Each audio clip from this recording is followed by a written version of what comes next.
Wait, it's not what you think. We just wanted to ask for direction. The frightened group desperately tried to justify themselves, speaking over one another in a panic as they attempted to explain that they meant no harm whatsoever. We're so sorry. There really was no reason for them to be this terrified. There are already enough of them around anyway, isn't that right, Lance? She said calmly, completely unfazed by the situation unfolding before her. A little while later, Rintaro stopped by a familiar shop. Here, rock salt and chloride, 100 grams each. Thanks as always. Just as he was about to leave with his supplies, a familiar voice called out from behind him. Wait a second, Rintaro, she shouted. He turned around with his usual indifferent expression. What is it, Clarice? The leader of the Alchemist Association left a message for you. He said you should show your face every once in a while instead of disappearing all the time. You're living all by yourself in such a huge mansion. You'll never be finished tidying up a place that large on your own. Why don't you finally give in and hire a housekeeper? Rintaro let out a small sigh before answering in his usual calm tone. Whenever I have the time, I will. I've still got plenty of things I need to take care of first. It's not like I'm saying I'll never visit the association. Besides, there isn't anyone who would actually want to work at my place anyway. See you. Without waiting for another response, he simply turned around and walked away as if the conversation had already ended. Hold on, Rintaro, Clarice called after him, but he never even looked back. She folded her arms with a helpless smile. He's as cold as always. Standing nearby, a man who had been quietly listening to the entire exchange suddenly stepped forward with a curious expression. Clarice, when you just said Rintaro, what exactly did you mean by that? She smiled proudly before answering. You guessed correctly. That man is Kurasuke Rintaro, the great alchemist and the first disciple of the legendary Elmuth Vulcanellus. He is currently recognized as a genius among alchemists, someone whose talent is considered second only to the legendary Philosopher's Stone itself. On top of all that, he now lives completely alone deep within the infamous Forest of Corpses, choosing to isolate himself from society as a mysterious recluse. Meanwhile, back inside that terrifying forest, Rintaro suddenly came to a stop after sensing something unusual nearby. A pack of undead wolves? What are they doing here? His sharp eyes quickly scanned the area before landing on a small pair of children's shoes lying abandoned on the ground. So, they're eating a child. He quietly sighed to himself. I feel bad for the kid, but getting lost inside the Forest of Corpses is truly unfortunate. Anyone who wanders into this place has almost no chance of surviving. After 2 or 3 days, the monsters around here would have picked the body completely clean. If they happen to be lucky, they might not disappear entirely and could end up becoming one of the undead themselves. I suppose I can at least offer a prayer for them. The upper body is probably nothing but bones by now anyway. Carrying those thoughts with him, he slowly approached the wolves. The undead beasts immediately retreated the moment they sensed his presence, clearing the path in front of him. However, what he discovered next completely overturned every expectation he had. Instead of finding the remains of a dead child, he found a young girl sitting there completely unharmed, without even a single visible injury on her body. She looked up at him with an innocent smile. Good morning. She attempted to stand up politely, but the moment she put strength into her legs, her body immediately lost balance and collapsed back onto the ground. It's been several days since I've eaten anything at all. Hearing those weak words and seeing how exhausted she looked, Rintaro silently understood the situation. Before long, the girl found herself inside his enormous mansion, seated comfortably at a large dining table while the warm aroma of freshly prepared food filled the room. Rintaro placed a bowl in front of her. These are just yesterday's leftovers, but this is all I could prepare for now. The delicious scent reached her nose almost instantly, causing her eyes to widen in complete amazement. What an incredible smell. What exactly is this? It's a dish from my homeland called nikujiga, a meat and potato stew. Once you're finished eating, you should head back home. He spoke calmly while she had already begun eating without wasting another second. Every bite seemed to erase the exhaustion that had built up inside her over the past several days. After quietly watching her for a moment, he finally asked, So, how is it? Her entire face flushed red as tears suddenly began rolling down her cheeks. It's so delicious. The softness of the potatoes together with the tender meat that melts inside my mouth. This is the first time in my entire life that I've ever eaten something that tastes this wonderful. I'm so happy to be alive. Her heartfelt reaction genuinely surprised him. Are you perhaps a famous chef? she asked with sparkling eyes. Rintaro simply shook his head. No, I'm an alchemist. Alchemy and cooking are more or less the same thing. They both involve synthesizing and processing different materials in order to create something completely new. His explanation only made her admiration for him grow even stronger. Gathering her courage, she suddenly spoke again. Can I ask you a favor? Assuming she wanted the recipe, Rintaro immediately began explaining. The ingredients are only one part of it. The technique is equally important. First, you sauté the beef together with the onions before slowly simmering everything. Doing so allows the proteins and enzymes to properly combine with the amino acids inside the meat, bringing out the best possible flavor. She quickly interrupted him with an embarrassed smile. That isn't what I wanted to ask. Please, let me work for you. He stared at her in confusion. What? The truth is, I was dismissed from the mansion where I used to work, and now I have nowhere left to go. I don't mind receiving very little pay. As long as I have a place to sleep and enough food to eat, that's all I need. Rintaro quietly thought about her request before another question came to his mind. Can I ask you one more thing? Yes, anything. How did you survive inside the forest of corpses? This forest has been overrun by undead for countless years. We alchemists carry a special medicine that releases a scent the undead absolutely hate, allowing us to travel safely. But an ordinary person would have absolutely no way of protecting themselves out here. You were bluffing this entire time, weren't you? The girl let out a small sigh before accepting that she could no longer hide the truth. I suppose I have no choice. It looks like I'll have to show you my true power. Lance. The instant she called his name, a gigantic skeleton knight suddenly appeared out of nowhere, towering over both of them with an overwhelming presence that completely filled the room. You're a necromancer? Rintaro's eyes widened in disbelief. I completely let my guard down because I thought she was nothing more than an ordinary child. Before he could react, the enormous skeleton moved with astonishing speed. So fast. This isn't an ordinary skeleton soldier. You can't escape, master, she declared confidently as Lance stood ready to protect her.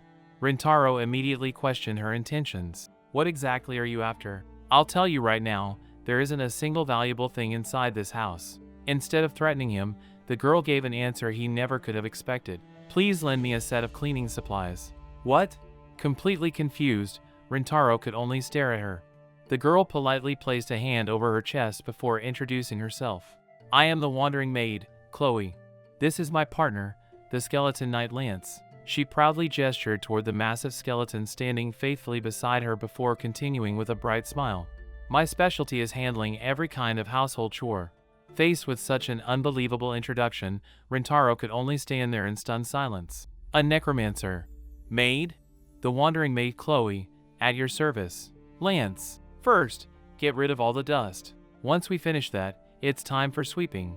As always, she enthusiastically began giving instructions while the towering skeleton knight obediently carried out every order without hesitation. All right, now let's move on to the windows, she said excitedly. Lance gently lifted her high into the air, allowing her to easily reach the upper windows that would normally be impossible to clean.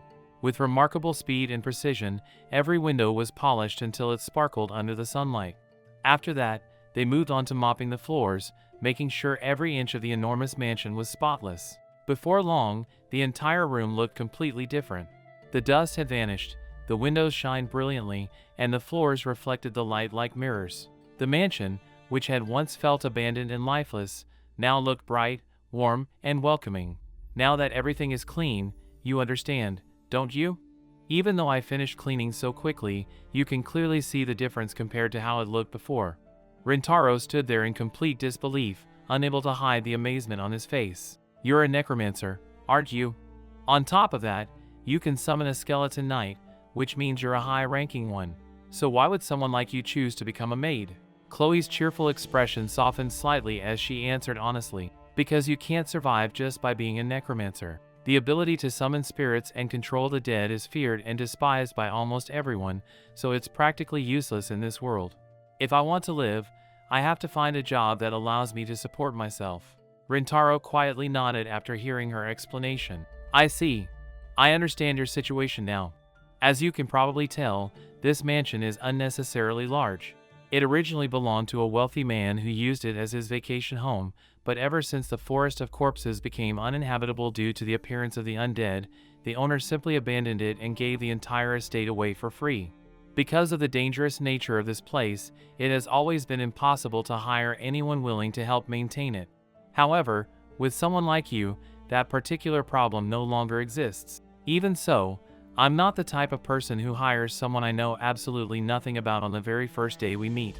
So instead, I'll give you a 1-week trial period. During that time, you'll have to prove your abilities as a maid. Does that sound fair? Chloe's eyes immediately lit up with excitement. Yes. Rintaro gave a small nod before introducing himself properly. Well then, once again, I'm Kurazuka Rintaro. Chloe happily bowed in return. And I'm Chloe Foley. It's wonderful that we finally found such a kind person, isn't it, Lance? She said happily while turning toward her faithful skeleton knight. Let's work as hard as we possibly can so we get hired for Raol. Weirdo. There's no way a normal person would ever hire us, Lance quietly muttered. A little later, Chloe entered the room carrying a tray. Master, I've prepared some tea. Rintaro calmly accepted it before replying. I heard everything. Sorry for being a weirdo. Chloe instantly became flustered and began waving her hands frantically. You must have heard wrong. I said benefactor. Benefactor. Rintaro simply smiled faintly. I don't really mind. I've already gotten used to people saying things like that. Chloe looked around the silent mansion before speaking again. Master, it doesn't seem like you have any friends. Why do you sound so happy while saying something like that? He replied immediately, causing Chloe to awkwardly smile while continuing to pour the tea. I'm actually the same. Lance is more like my guardian than anything else. Rintaro glanced toward the skeleton knight standing silently nearby.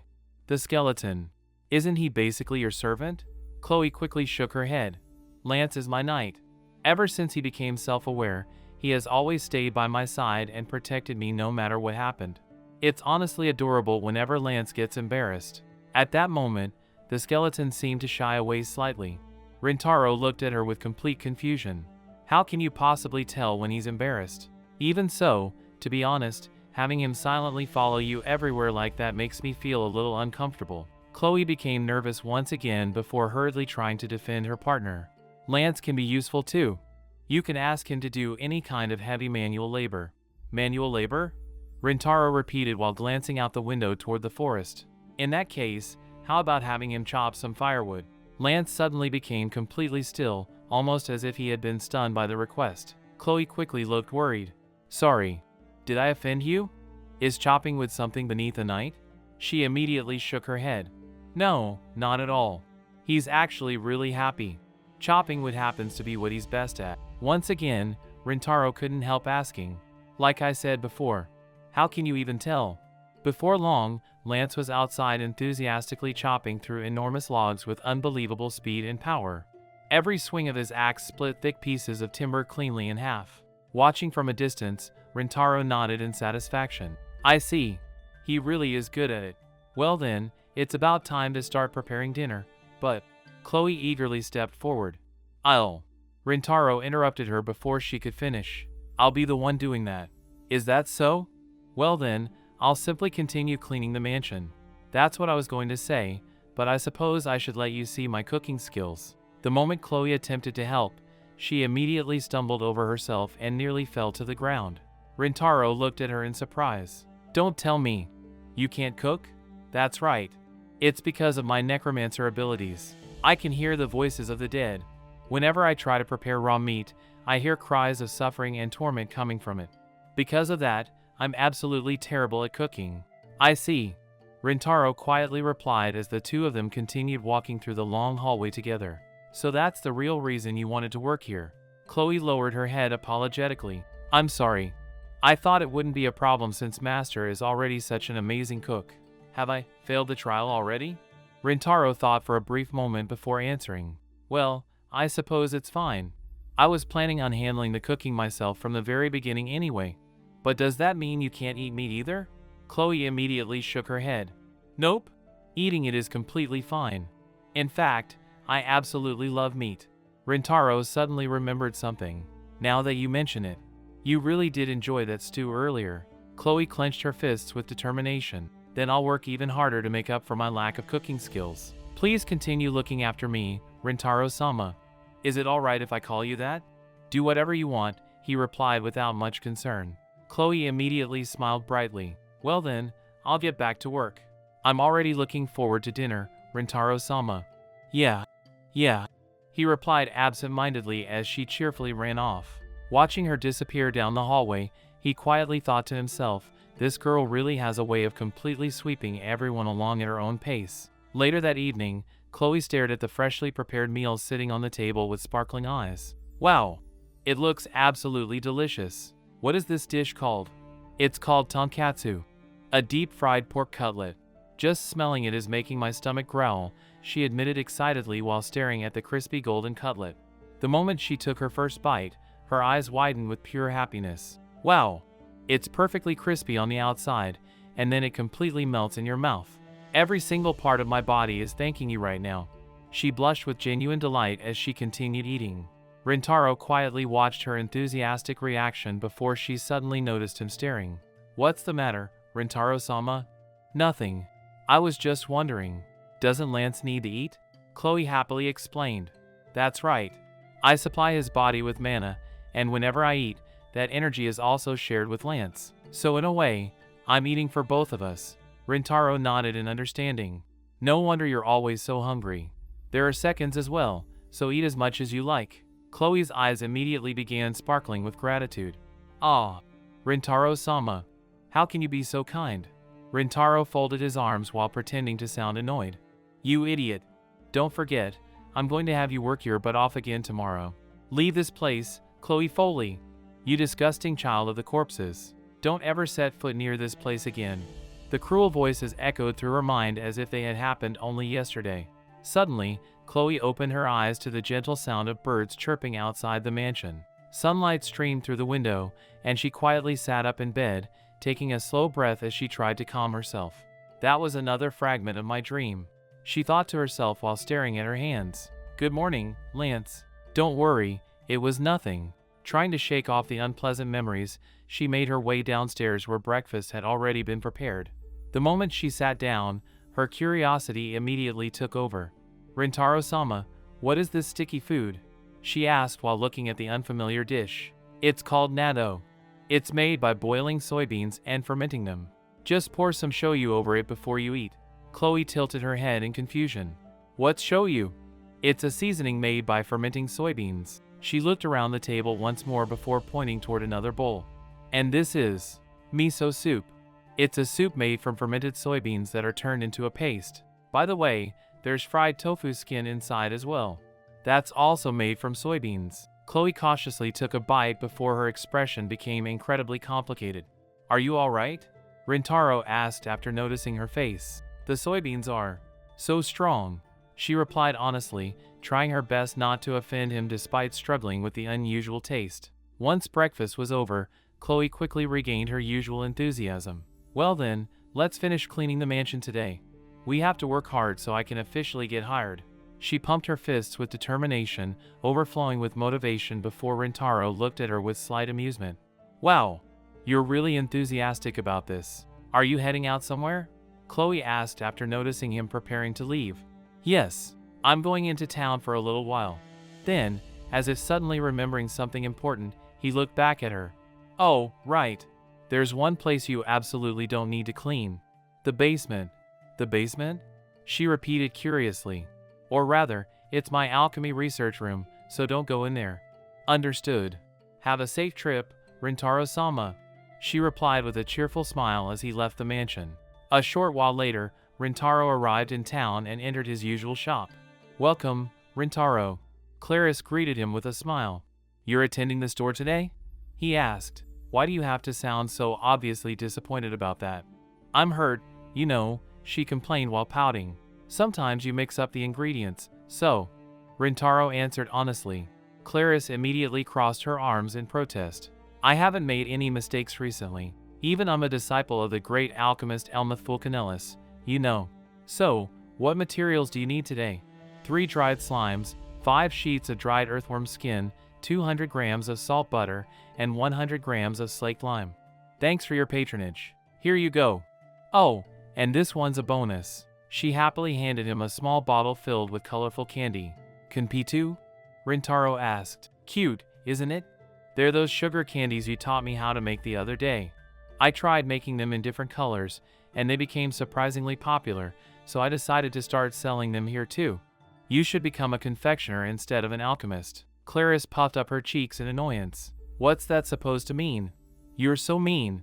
It was a compliment, Rintaro replied without changing his expression. Back at the mansion, Chloe had already cleaned almost every corner of the enormous estate. Since most of the rooms weren't even being used, cleaning them turned out to be much easier than she had expected. Well, the mansion is pretty much finished now. She looked around proudly at the spotless rooms before another thought suddenly crossed her mind. Now that we're almost done, I'm really curious about the alchemy research room in the basement. I'm sure it must be terribly dirty inside. Don't enter. Absolutely don't enter, Lance warned her immediately. Chloe folded her arms while staring at the basement door. Doesn't saying that only make it sound like you're telling me to go inside? No matter how I think about it, I absolutely have to clean it too. Come on, Lance. Let's go have a look. The two of them walked downstairs until they reached the heavy wooden door. Chloe grabbed the handle and tried opening it, only to discover that it was firmly locked. What a disappointment. It would probably open from the inside, but how are we supposed to? Suddenly, an idea flashed across her face. I know! I can simply summon you to the other side of the door. Lance, you're a genius. Using her necromancy, she summoned Lance beyond the locked entrance. A moment later, the giant skeleton calmly unlocked the door from inside. The instant the door creaked open, an incredibly strong smell rushed out. Oh my! What is that smell? The underground room was packed with countless barrels, jars, and containers of every size. Something was clearly being stored inside all of them. Chloe carefully stepped farther into the room, looking around in complete fascination. Before she could investigate any further, a familiar voice suddenly echoed from behind her. Chloe! She froze instantly before slowly turning around. Standing at the entrance was Rintaro, staring at her with a deeply disappointed expression. Rintaro-sama, you came back so early. Chloe's entire body began trembling as panic took over. I'm so sorry. I'm really sorry. I only wanted to clean this place too, so. Instead of getting angry, Rintaro simply walked over to one of the large barrels. It's what we ate earlier. You can't buy it in stores, so this is where I make it. It would be a huge problem if unwanted bacteria got inside, which is why I specifically told you not to come here. Chloe blinked several times in surprise before lowering her head in embarrassment. I thought you might have been researching forbidden alchemy down here. Rintaro looked at her in confusion. Why would you think something like that? Well, maybe something like bringing the dead back to life? Coming from a necromancer, that's a rather strange thing to say. Necromancy only involves controlling the dead. It cannot bring the dead back to life. The same principle applies to alchemy. Even if you can transform something into a different form, you can never return it to its exact original state. That is the principle of irreversibility. Chloe quietly listened while trying to understand his explanation. A little later, she noticed him carrying something out of the basement. Rintaro-sama, what did you bring upstairs?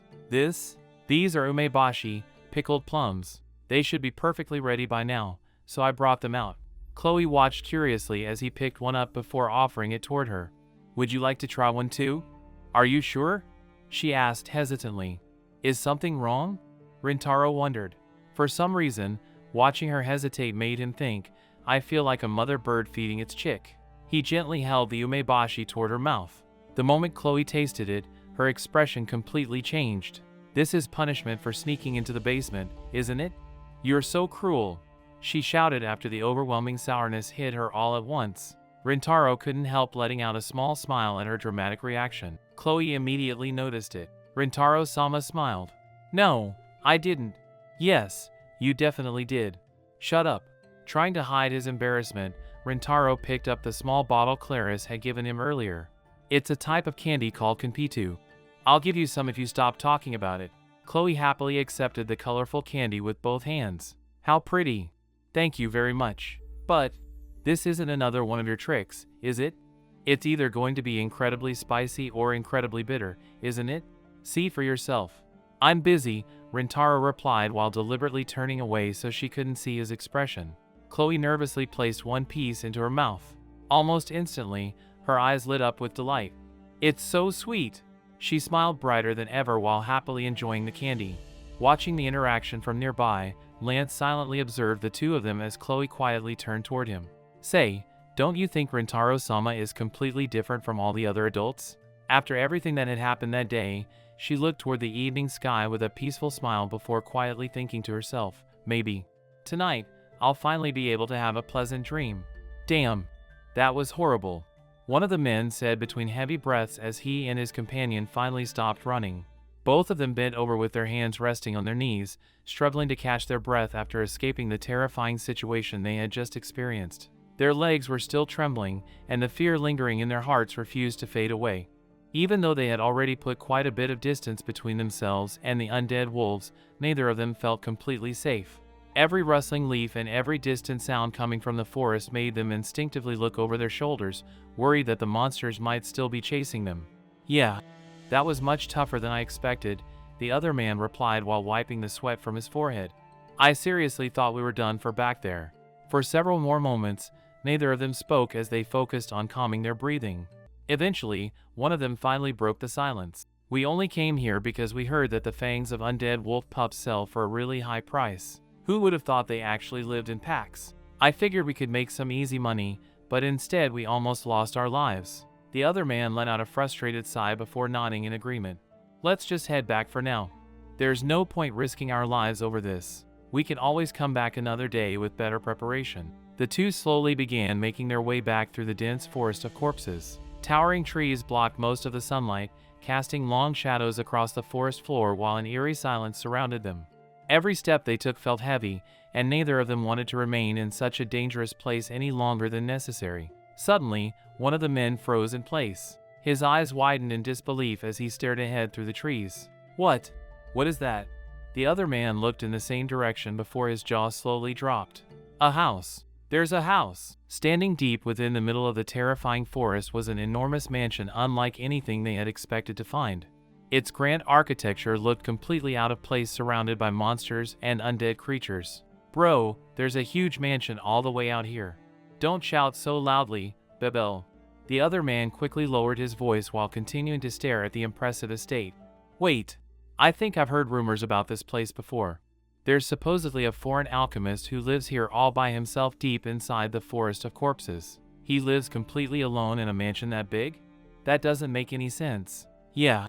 And if the rumors are true, someone like him has to be incredibly wealthy.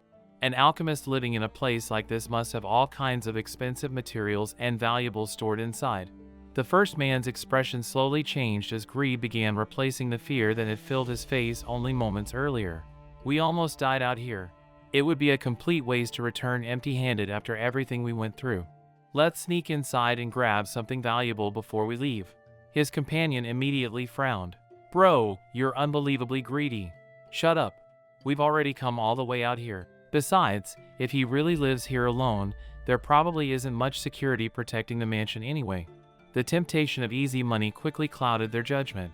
Forgetting the danger they had barely escaped, the two men crouched low to the ground before carefully making their way toward the mansion.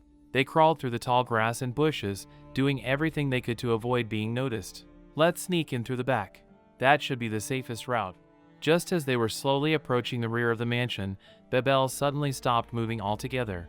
His entire body became stiff as he stared toward the nearby clearing. "What's wrong? Did you see something?" his companion whispered. Bebel slowly raised a trembling finger and pointed ahead without taking his eyes off what he had seen. There's a skeleton, chopping firewood." His companion blinked several times before carefully peeking over the bushes himself. Sure enough, a gigantic skeleton knight was calmly splitting massive logs into neat piles of firewood with unbelievable strength. Every swing of its axe cleanly cut through thick pieces of wood as if they were nothing more than paper. "Hold on. I remember that skeleton. Isn't that the same one we saw before?" Before either of them could think any further, the back door of the mansion suddenly opened. Both men immediately ducked lower into the bushes while watching carefully. Chloe stepped outside with her usual cheerful smile while Rintaro followed close behind her. "Lance, good work," she called out happily. The massive skeleton immediately stopped chopping and turned toward her. Chloe looked at the enormous pile of neatly stacked firewood before clapping her hands together in amazement. You finished all of that in such a short amount of time? That's incredible. Rintaro looked at the perfectly cut logs with genuine surprise. Even he couldn't help being impressed. You really did all of this already? Chloe proudly smiled before nodding. Lance is incredibly strong, as you can see. He can handle heavy work far better than any ordinary person. Hidden inside the bushes, the two thieves watched every movement in complete silence. Wait, isn't that the little girl we met near the outskirts of the forest earlier? Yeah, it's definitely her. But look at the clothes she's wearing now. Those don't look cheap at all. She must actually work here. If someone that young is dressed that well, then her employer has to be loaded with money. The greedy man slowly licked his lips as another idea entered his mind. Forget stealing valuables. We'd probably earn an even bigger fortune if we kidnapped her and demanded a ransom instead. His companion stared at him in disbelief. Seriously? You're even worse than I thought. Before either of them could continue whispering, Lance suddenly stopped what he was doing. The giant skeleton slowly turned his skull toward the bushes where they were hiding. Both men instantly froze. That's the same skeleton from before. Bro, it's looking this way. Have we been discovered? Their hearts began pounding wildly inside their chests as Lance slowly started walking toward them. Every heavy step made them more convinced that they had already been found out. The skeleton continued approaching until he finally stood only a few steps away from the bushes. The terrified men held their breath, preparing themselves for the worst. Instead of attacking them, however, Lance calmly reached into a nearby container before tossing a large chunk of rotten meat directly into the bushes beside them. The foul-smelling meat landed only inches away from their faces. Bro, what is that smell? One of them immediately covered his nose as the unbearable stench filled the air around them. It smelled so rotten that it almost made them sick. They could barely stop themselves from coughing as the disgusting odor surrounded their hiding place. A short distance away, Chloe smiled appreciatively. Thank you, Lance. Let's go. That should be fine. As the two began walking back toward the mansion, Chloe glanced back toward the rotten meat lying in the bushes. Is it really okay to just throw away meat that's already rotting like that? Rintaro calmly nodded. Yes, it's completely useless for people now, but it's the absolute favorite food of the undead wolves. That's exactly why I leave it outside. It keeps them occupied and draws them away from the mansion. Chloe nodded in understanding while admiring how much thought he had put into everything. Hidden only a few meters away, the two thieves remained completely motionless, desperately trying to endure the unbearable smell while hoping neither Rintaro nor Chloe had noticed their presence. The moment Rintaro and Chloe disappeared from sight, the two men finally dared to breathe again. Bebel, are you alright? One of them whispered while pinching his nose. Bro, this smell is absolutely unbearable. I think I'm actually going to throw up. The rotten meat lying beside them released such a powerful stench that their eyes began watering, and every breath they took only made it worse. They desperately wanted to leave their hiding place, but before either of them could move, the surrounding forest suddenly became unnaturally quiet. The birds stopped singing. The insects fell silent. Even the wind seemed to disappear. An overwhelming sense of dread slowly crept over them. Low growls echoed. The two men slowly turned their heads, and the color immediately drained from their faces. A pack of undead wolves had surrounded them. The rotten meat Lance had thrown out had attracted every nearby wolf exactly as Rintaro had intended. The beasts moved closer with terrifying patience, their lifeless eyes fixed entirely on the fresh prey hiding inside the bushes. The men could no longer think straight. Every ounce of courage they had disappeared in an instant. They completely forgot about robbing the mansion, forgot about kidnapping Chloe, and forgot about the fortune they had been dreaming of just moments earlier. All that remained was the desperate instinct to survive. Save us! Please, somebody save us! They screamed at the top of their lungs as they burst out of the bushes in complete panic. Their terrified cries echoed throughout the forest. Hearing the commotion, Chloe and Rintaro immediately turned around. Chloe's eyes widened in surprise. Those two are... She instantly recognized them as the same men she had met near the outskirts of the forest earlier. Before either she or Rintaro could fully react, one of the panicked men suddenly reached behind his back and pulled out a handgun. In one swift movement, he rushed toward Chloe. Rintaro's expression changed immediately. Chloe! Get away from him! He shouted at the top of his lungs. It was already too late. The desperate thief grabbed Chloe from behind, tightly covering her mouth with one hand while wrapping his other arm around her body to keep her from escaping. He quickly pressed the gun against the side of her head as sweat poured down his face. He was clearly terrified, but his fear only made him even more dangerous. "Don't move! If you value this girl's life, hand over all your money." The second thief stood nearby, breathing heavily as he nervously looked around the forest, terrified that the undead wolves might return at any moment. Chloe struggled against the man's grip, her frightened eyes searching desperately for Rintaro. "Rintaro-sama!" She cried as much as she could despite her mouth being partially covered. The thief tightened his grip even more, trying to silence her. Rintaro carefully raised both of his hands to show that he wasn't planning to attack. His face remained surprisingly calm despite the dangerous situation unfolding before him. "All right, just calm down. How much money do you want? We'll talk this through." "Everything. We want every valuable thing you've got," the man shouted hysterically. His hands trembled so violently that even Chloe noticed it. He wasn't acting like a confident criminal. He looked like someone whose mind had completely fallen apart from fear. Chloe's heart pounded inside her chest. She could feel the cold metal of the gun pressed against her head, and although she tried to remain brave, her entire body had begun shaking uncontrollably. "Rintaro-sama, please hurry. If you don't, their lives are..." Her words suddenly stopped. Something had changed. The thief holding her hostage felt an overwhelming presence behind him. His body stiffened before he slowly turned his head. Standing directly behind the two men without making the slightest sound was Lance. The enormous skeleton knight had somehow approached them so silently that neither thief had noticed him until he was already within arm's reach. His towering figure cast a massive shadow over them, making both men freeze in absolute terror. Time itself seemed to stop as the skeleton stared down at them with empty eye sockets, waiting for his master's next command. As Lance suddenly appeared from behind, he effortlessly grabbed one of the men by the collar and lifted him high into the air as if he weighed nothing at all. The man's eyes widened with terror, and the gun instantly slipped from his trembling hand before clattering onto the ground. Both thieves completely froze as the overwhelming strength of the skeleton knight left them speechless. Chloe's expression immediately changed with concern as she hurriedly stepped forward. "Lance, please don't kill them. Even the weakest of creatures still deserve mercy." She knew better than anyone that once Lance became truly angry, it was incredibly difficult to calm him down. Turning toward Rintaro with a worried expression, she quietly said, "When Lance gets angry, he doesn't really listen to me anymore, so please be careful, Rintaro-sama." The two thieves looked completely defeated. "Shit. If you're going to kill us, then just get it over with quickly." Now tied up and unable to escape, they had completely lost the will to resist. Rintaro looked at Chloe before casually saying, "Well, if that's really what they want." Chloe immediately played along without changing her expression. "As a matter of fact, I've been needing some specimens for human experiments. Once we're done, we can use whatever is left over as food for the doggies." The two men stared at them in complete horror. Their faces turned pale, and their entire bodies began shaking uncontrollably as they imagined the terrifying fate that awaited them. "I take it back. Please save us. We'll do anything." One of them immediately burst into tears while the other glared at him in frustration. "Bro, you're such a coward." Rintaro pretended to think for a moment before calmly continuing, "I suppose we should start by cutting off their legs so they won't be able to run away." "Right, Lance." Hearing the command, Lance slowly raised his enormous sword. The blade gleamed as he swung it through the air with enough force to make both thieves scream at the top of their lungs. "Wait! Hold on! Please wait a second. Don't do it! We were wrong."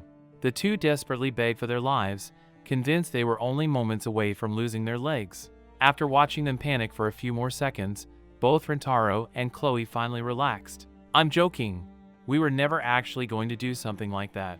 "Even so," Rintaro added with a calm smile, "I'm not so sure what would happen if there happened to be a next time." The warning alone was enough to leave the two men trembling in fear. Rintaro let out a quiet sigh before untying them. "I thought about calling the guards, but I doubt they'd come all the way out here into the forest of corpses. So just leave. And don't ever come back." The moment the ropes came loose, the two thieves scrambled to their feet and ran as fast as they possibly could without daring to look back even once. Chloe watched them disappear into the forest before waving her hand. "Be careful." Rintaro quietly watched them vanish between the trees. Surely they won't be coming back after that. He then looked toward Chloe with a faint smile. "Good work today. I'll make sure to give you a good score for today's work."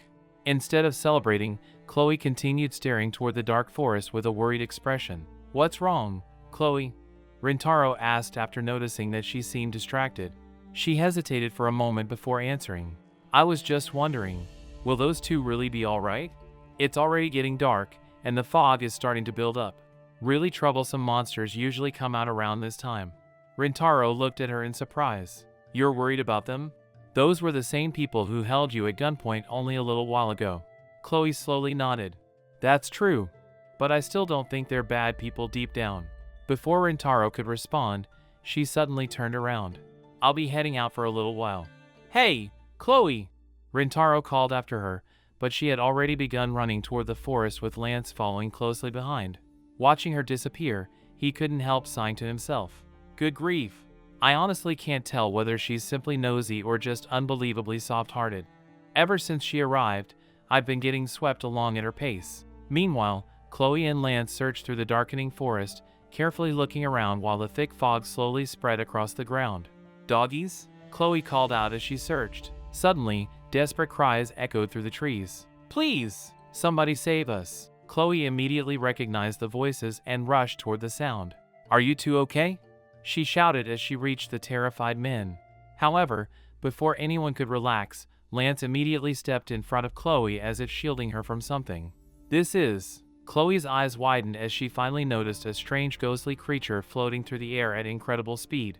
It drifted silently through the fog with an eerie appearance that made the surrounding forest feel even colder. Quickly! Get out of here!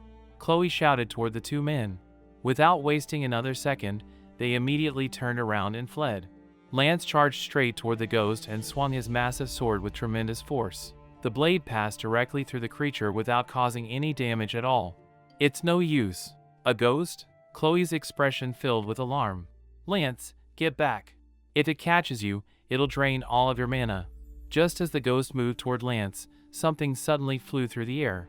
A freezing liquid splashed across the ghost, instantly causing its body to lose form before completely dissolving into nothing. Chloe quickly turned around in surprise. Rintaro-sama? Rintaro calmly lowered the bottle in his hand before explaining. Ghosts are actually nothing more than tiny bits of slime held together by condensed water. The fastest way to deal with them is by spraying them with a freezing solution. He looked toward the dark forest before speaking again. Dinner preparations have already been delayed enough. Let's head back quickly. Okay, Chloe replied before immediately turning toward Lance. Lance, are you alright? The skeleton gave a small nod. What's wrong? Oh, I just ran out of mana. But I'll be fine. Even though he tried to reassure her, it was obvious he could barely move. Without saying another word, Rintaro walked over and gently lifted Chloe into his arms. She looked up at him in complete surprise. What? There's no way you're fine. You can barely even lift your legs after using so much mana. Looking at her exhausted expression, Rintaro quietly realized that despite how mature she sometimes acted, she was still just a child. Chloe felt her cheeks grow warm as she looked away in embarrassment. Rintaro-sama, that's unfair. If you keep doing things like this, any girl would end up falling for you. HM, did you say something? Rintaro asked after noticing her quietly mumbling to herself. Nope. I was just wondering what we're having for dinner. Chowder. It's a bouillabaisse style dish from my homeland that uses seaweed dashi instead of tomatoes. By the way, the umami in the dashi comes from the very same amino acids that give tomatoes their rich flavor, so scientifically speaking. Chloe immediately smiled helplessly before interrupting him. You can stop right there. Back at the mansion, a knock suddenly echoed through the entrance. Chloe quickly walked over and opened the door with a polite smile. Welcome. Standing outside was Clarice, who looked slightly surprised to be greeted by someone she had never seen before. Chloe politely bowed before speaking. Rintaro-sama is currently occupied with his research at the moment. May I know your name and the purpose of your visit? Clarice stared at the unfamiliar girl for a moment before asking, Who are you? Chloe answered confidently, I am the maid of this mansion. Before the conversation could continue any further, Rintaro suddenly appeared from inside the house. Chloe, you don't have to entertain the guests yourself. Oh, if it isn't Clarice. Clarice immediately pointed toward Chloe with an irritated expression. Don't give me that. What's with this kid? Rintaro answered without the slightest hesitation. She's my maid. Is there a problem? Clarice looked at him in complete disbelief.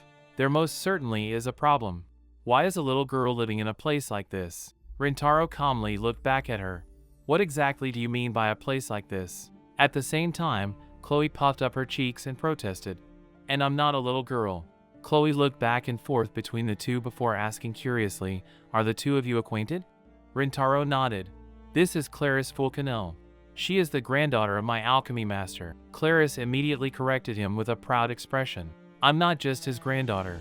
I'm also a disciple of the great alchemist Elmuth Fulcanellus. You could basically say that I'm Rintaro's rival." Rintaro ignored the comment and calmly continued drinking his tea. Clarice sighed in frustration. This isn't the time to be sitting around drinking tea. She turned toward Chloe with a serious look on her face. "Do you even know what kind of place this forest is?" Chloe innocently tilted her head. "Isn't it called the Forest of Corpses?" "Exactly. It's filled with undead monsters everywhere. It's far too dangerous for someone like you." Rintaro casually raised his hand. "Oh, you don't have to worry about that. After all, she's a necker." Before he could finish the sentence, Chloe quickly pinched him hard. Rintaro immediately stopped speaking and glanced toward her in confusion. Chloe silently shook her head, desperately signaling him not to continue. Clarice blinked. "She's a necro." Her curiosity only lasted for a brief moment before disappearing. Rintaro smoothly changed the subject. "She's the daughter of an acquaintance of mine. She wanted to undergo maid training here for a while, so she's been helping around the mansion." Standing quietly behind him, Chloe forced an awkward smile while secretly thinking to herself, "Rintaro-sama. That's laying it on a little too thick." Clarice eventually remembered why she had come in the first place. "Anyway, I actually had some business here. The other day you bought some slaked lime from my store. I accidentally gave you baking soda instead, so I came to deliver the correct one." Rintaro immediately understood why his experiment had failed. "No wonder. I was wondering why the konjac wasn't solidifying properly." Clarice looked confused. "Wait, you weren't using it for alchemy?" Rintaro looked genuinely puzzled by her question. "What are you talking about?" "Homemade konjac jelly is a gourmet delicacy." Clarice stared at him in disbelief. "Is it really that delicious?" "Forget it. I'm going home." She slammed the door behind her before walking away in annoyance. After she left, Rintaro turned toward Chloe.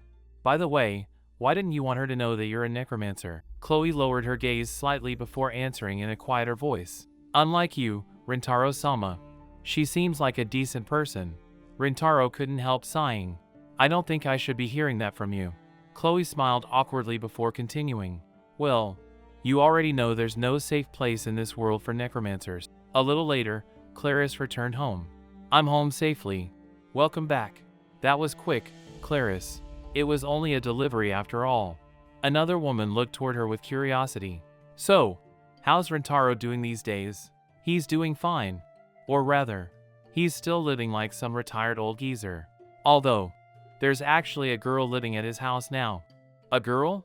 The woman looked genuinely surprised. Clarice shrugged her shoulders. "Apparently she's the daughter of one of his acquaintances, and he's letting her stay there for maid training." "My, isn't that quite a big step forward for Rintaro?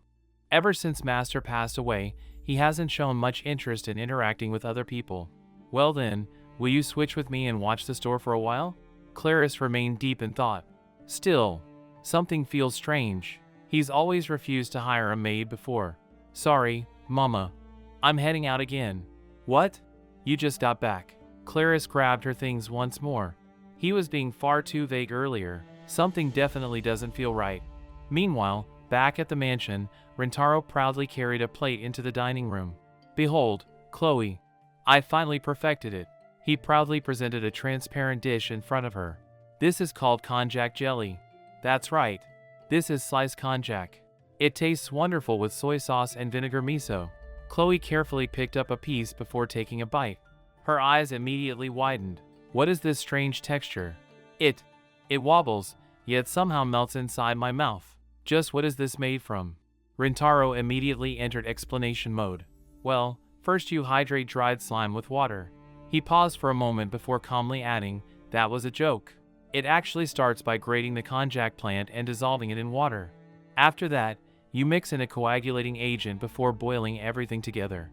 The baking soda Clarice accidentally gave me contains sodium compounds that can also become a coagulating agent when mixed with boiling water. Slaked lime creates a much softer consistency, so I decided to slice it into jelly instead." Chloe continued happily eating while barely listening to a single word. Rintaro noticed immediately. "At least pretend to pay attention." Chloe smiled sheepishly. So the konjac plant grows in the mansion's backyard? That's right. Unfortunately, I can't grow very much of it. Agriculture has never really been one of my strengths. Chloe smiled brightly. I thought Rintaro-sama's specialty was cooking. I keep telling you. It's alchemy, Rintaro replied with a tired sigh. Meanwhile, Clarice continued making her way back toward the mansion. I just can't leave this alone. I'm going back and asking him properly. At the same time, outside in the forest, Chloe and Lance had wandered into a nearby clearing. Around here should be fine, Lance. Suddenly, Chloe heard movement nearby.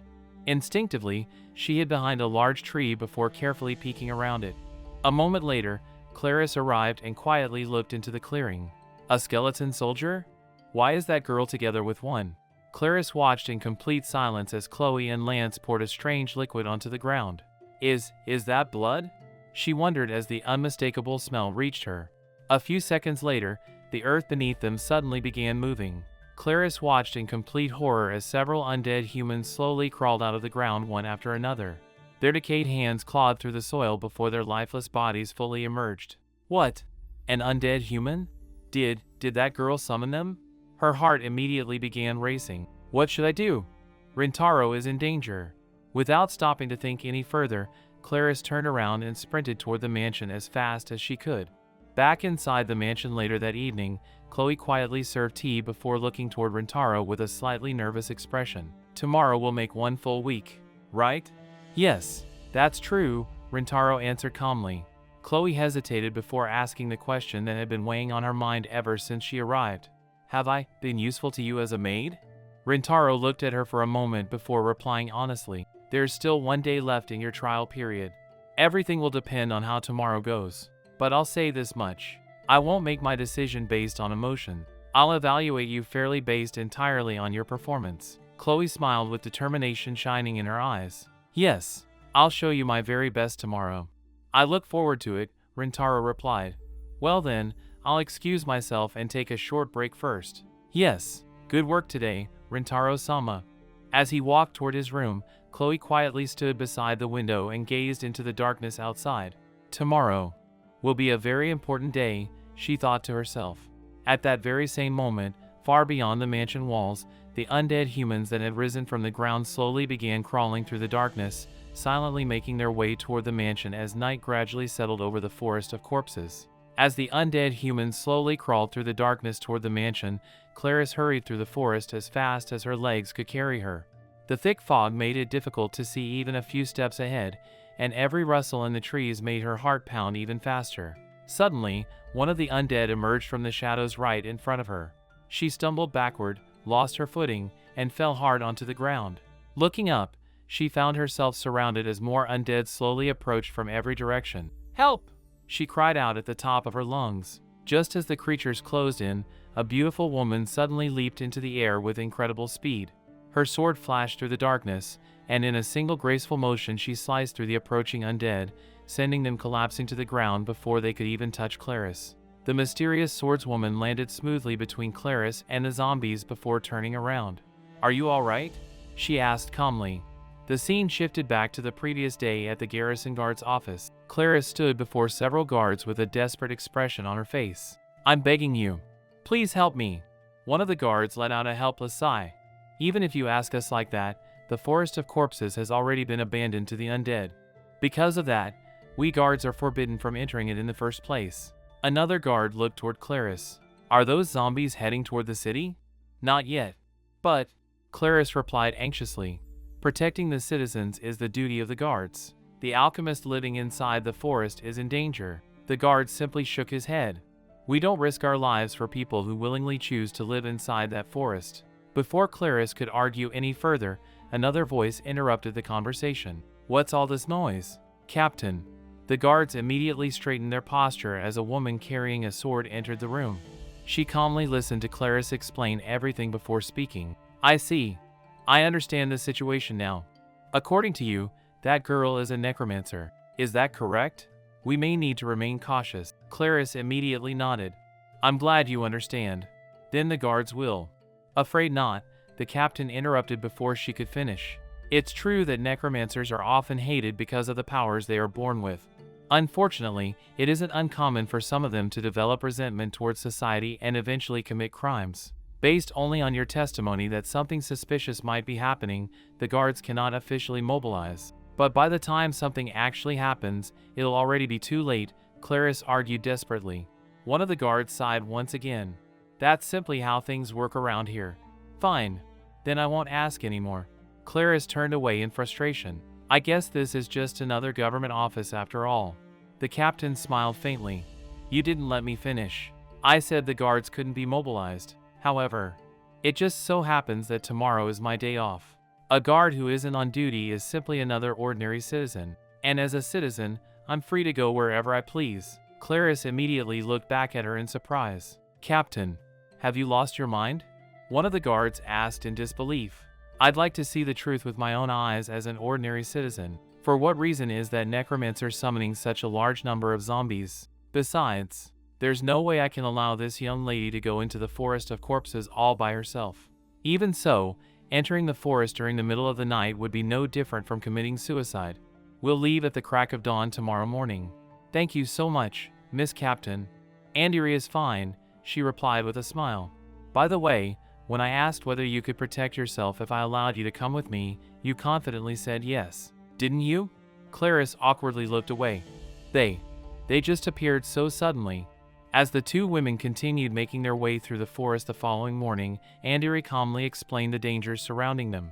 The undead don't possess the presence of living creatures, which makes them incredibly difficult to sense. They can emerge from the shadows without warning. The dense forest only makes it even easier for them to ambush people. On top of that, the zombies summoned by a necromancer are immune to ordinary anti-undead medicine. She glanced toward Clarice before asking one final time. If you want to turn back, now would be the perfect opportunity. Clarice shook her head without the slightest hesitation. No, I'm not going back. Andiri smiled knowingly. So, the alchemist really is that important to you? What? Clarice's face instantly turned bright red. Understood. This night, Andiri Dibley shall protect your straightforward feelings with all her strength. That's not it, Clarice shouted in embarrassment. Rintaro is just my rival and fellow disciple. We simply studied under the same master. That's all there is to it. You don't have to hide your feelings from me. I'm rather inexperienced when it comes to love myself, but I'll gladly support someone else's pursuit of it. Before Clarice could deny it yet again, a zombie suddenly lunged out from the trees. Andiri reacted instantly. Her sword flashed through the air, cutting the undead down before it could reach them. Stay alert. We have no idea where they'll appear from next. Another zombie immediately emerged from the opposite side, only to be cut down moments later. More undead continued appearing one after another from every direction. There doesn't seem to be any end to them. We'll probably have to take a longer route, but let's keep moving wherever it looks safest. After carefully advancing deeper into the forest, the two eventually reached a narrow opening between the trees. Suddenly, several more undead blocked the path ahead. Damn, Clarice muttered. No choice. We'll have to face them head on. Wait a second, Clarice suddenly said. She quickly reached into her bag while Andiri watched in confusion. Tiny sparkling particles began gathering in front of Clarice's hands. What are you doing? Andiri asked. An instant barrier made from a hardening mixture of sand and stone. Within seconds, a solid wall rose from the ground, completely blocking the advancing zombies. So, this is the alchemy you were talking about. But now isn't exactly the time to be building walls. Hurry and get behind it. I have an idea. Clarice immediately began combining several small objects with practiced movements. Moments later, she proudly held up a strange-looking weapon. Right. What's with that toy? Andiri asked curiously. It's just a pea shooter. The range and accuracy aren't amazing, but it should be enough. Clarice immediately fired several small projectiles toward the undead. A few zombies staggered backward after being hit. Get down! She shouted. Before Andiri could ask what she was planning, Clarice threw a small pill over the wall. The instant it landed among the undead, an enormous explosion erupted throughout the forest. A deafening blast echoed through the trees as flames engulfed the entire area. When the smoke finally cleared, every single zombie had vanished. Andiri stared at the scene in complete disbelief. What exactly did you do? Clarice scratched the back of her head awkwardly. It's a special pill that explodes whenever it comes into contact with the odor released by the undead. I only intended to scare them away for a little while. I probably miscalculated the proportions and accidentally added a little too much fire powder. Andiri slowly lowered her sword while continuing to stare at the destruction left behind. Well, I suppose the result is all that really matters. From now on, I'll make sure not to make any alchemists angry. The two continued walking deeper into the forest until Andiri suddenly raised her hand. Clarice, stay behind me. A heavy metallic sound echoed through the clearing. Clank, clank, clank. Emerging from between the trees stood an enormous skeleton knight carrying a gigantic sword over his shoulder. Andiri immediately tightened her grip on her weapon. So, this must be the one leading them. Without saying a single word, Lance slowly began walking toward the two women. As Captain Andiri stood facing Lance, the giant skeleton knight slowly drew his enormous sword from its sheath. The sound of the blade echoed through the forest as he calmly took his stance without showing the slightest sign of aggression. The captain instinctively tightened her grip on her own sword while carefully observing every movement he made. This isn't an ordinary skeleton soldier, she thought to herself. This is a skeleton knight. A creature that can only be summoned by a first-rate necromancer. The pressure radiating from him was unlike anything she had experienced before. His massive body was as large as a bear, and despite wielding a broadsword with only one hand, he showed no sign that its tremendous weight affected him in the slightest. Even more astonishing was the way he moved. In spite of his enormous frame, every step was graceful and incredibly smooth, almost like a duck gliding effortlessly across the surface of a quiet lake. His movements contained no wasted motion whatsoever. The captain carefully circled around him, searching for even the smallest weakness. I can't find a single opening. Every stance, every movement, every shift in his footing is flawless. Realizing a direct confrontation would be far more difficult than expected, she maintained her guard. Behind her, Clarice prepared another explosive pill.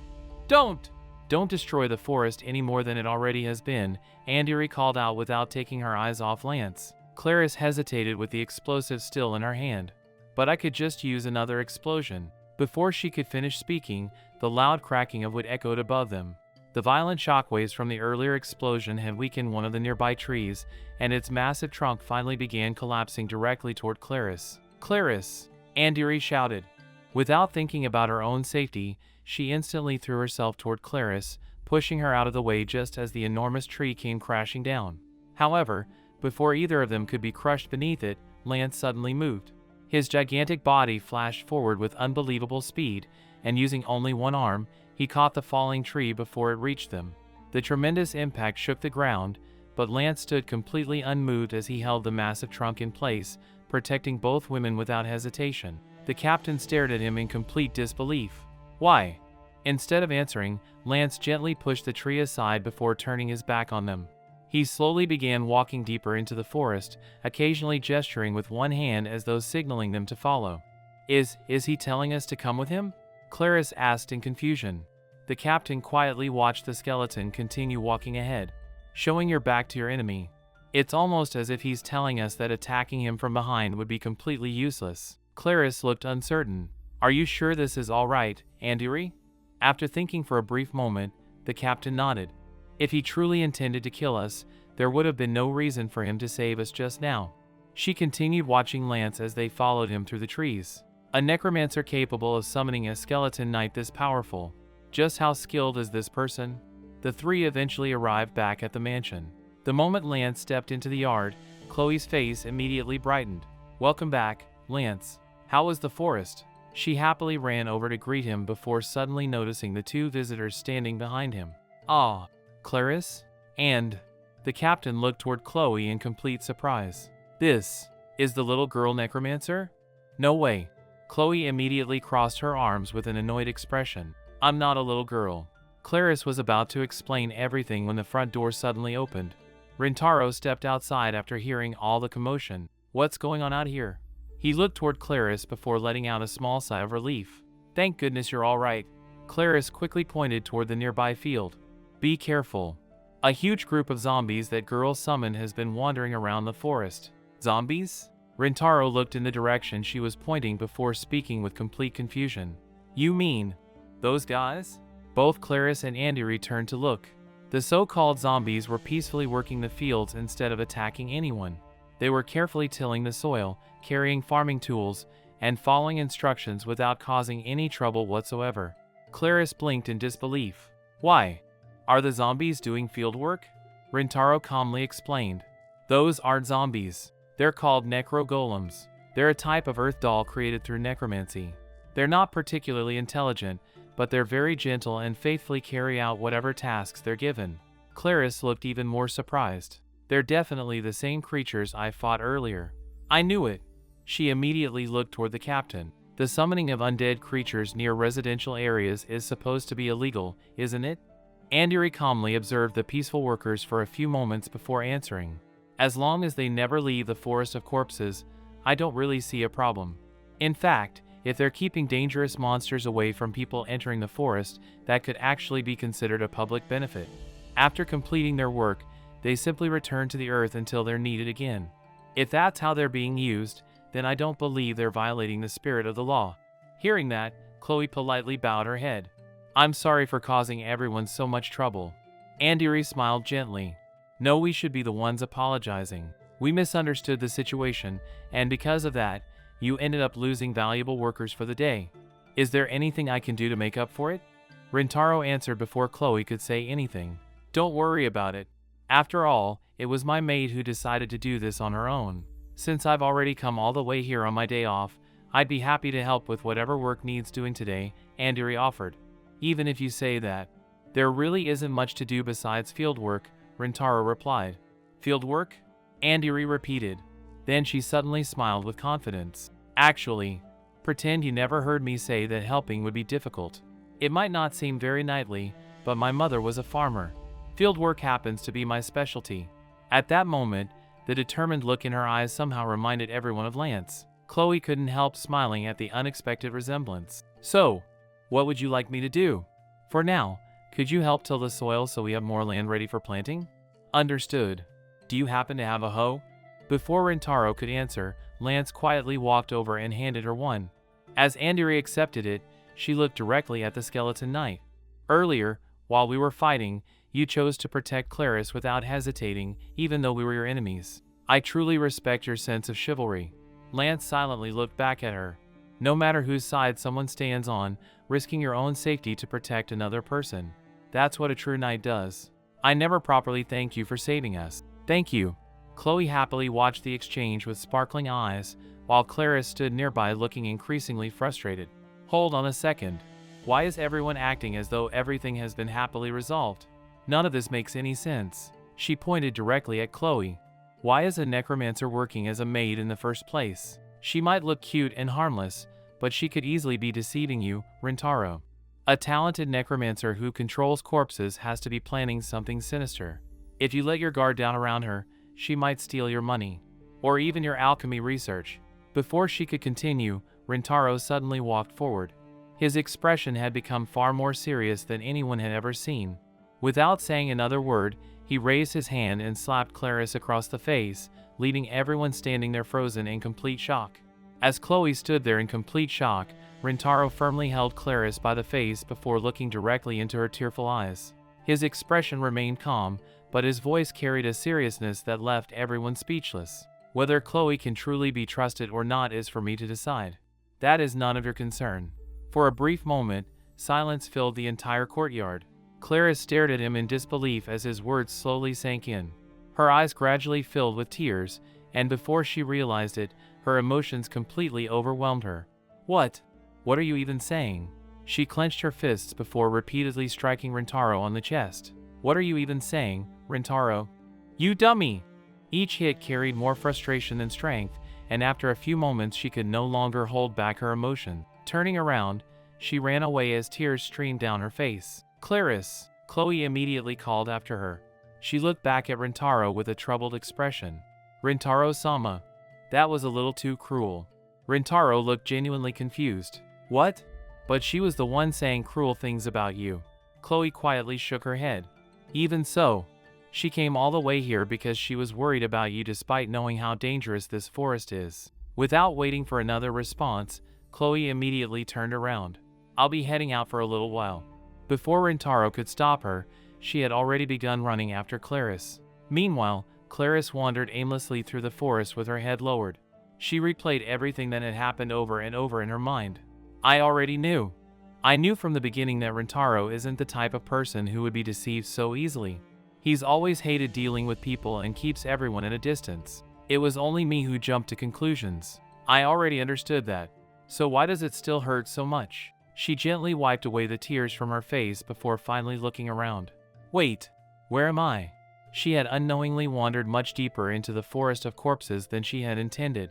Before she could retrace her steps, several low growls echoed through the trees. Slowly turning around, she found herself staring at a small pack of wolves.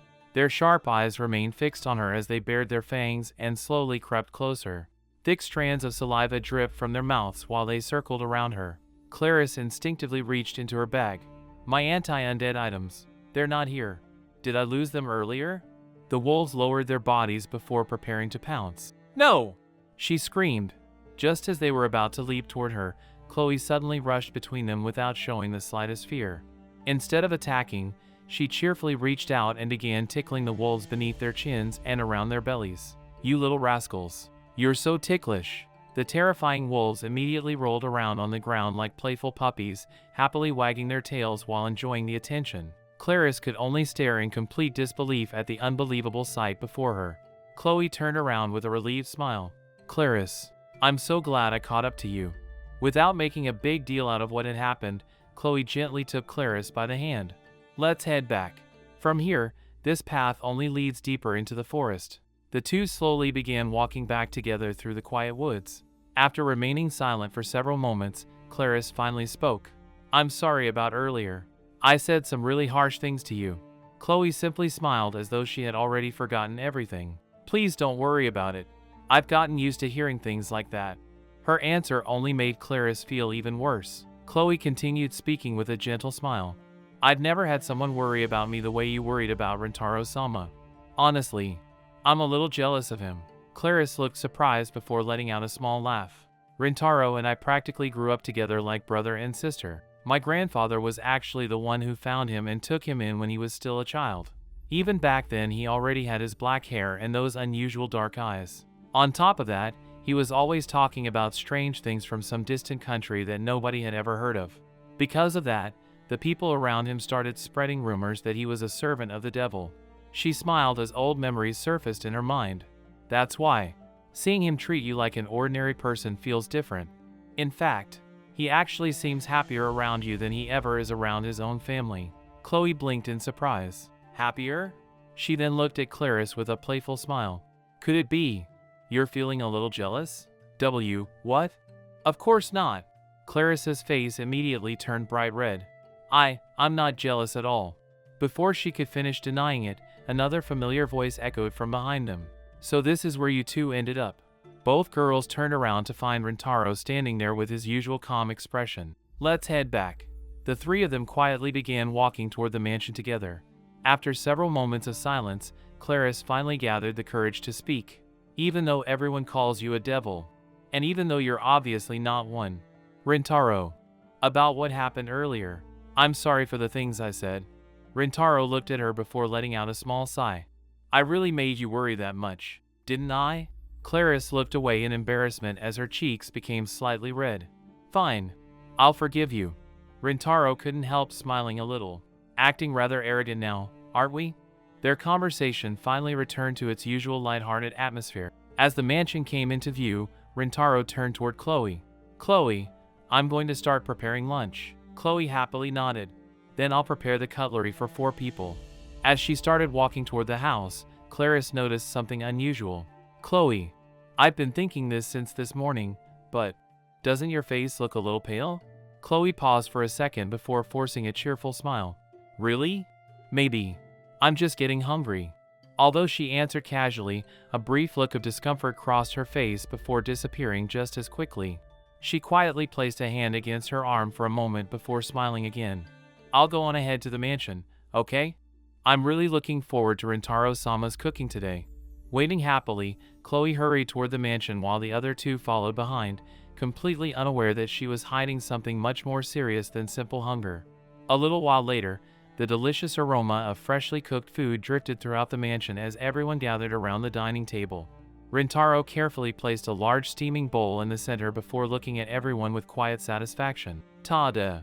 Today's lunch is a dish from my homeland. The three women leaned forward with curiosity as they looked at the meal in front of them. The captain tilted her head slightly. Wait, isn't this gratin? Rintaro shook his head. No, this dish is called oyakudon. Oyakudon? Chloe and Clarice repeated together. Rintaro nodded before beginning one of his usual explanations. The name literally means parent and child bowl. It uses chicken and eggs together, which is why it's called that. Clarice immediately frowned.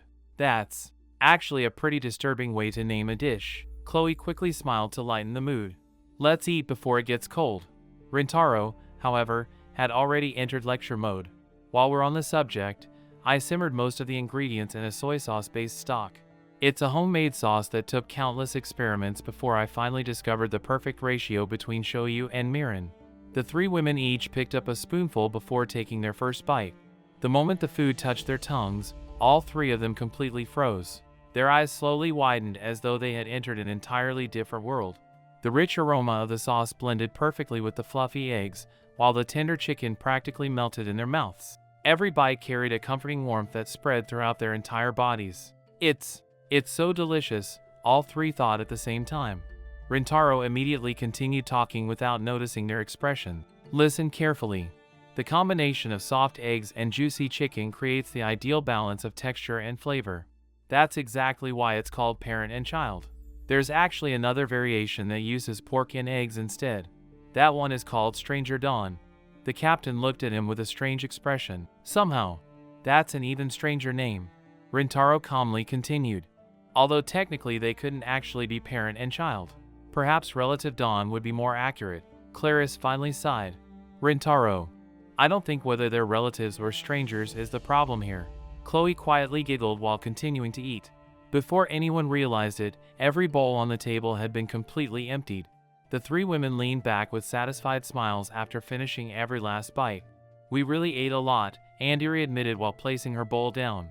Looking outside, she noticed the sun beginning to lower toward the horizon. We should probably head back before it gets dark. Chloe immediately smiled at Clarice. Clarice, next time please stay the night with us. I'd love that. Clarice smiled back without thinking. Rintaro looked at the two of them in surprise. Don't go making promises on your own. And since when did the two of you become so close? Both girls simply smiled at each other.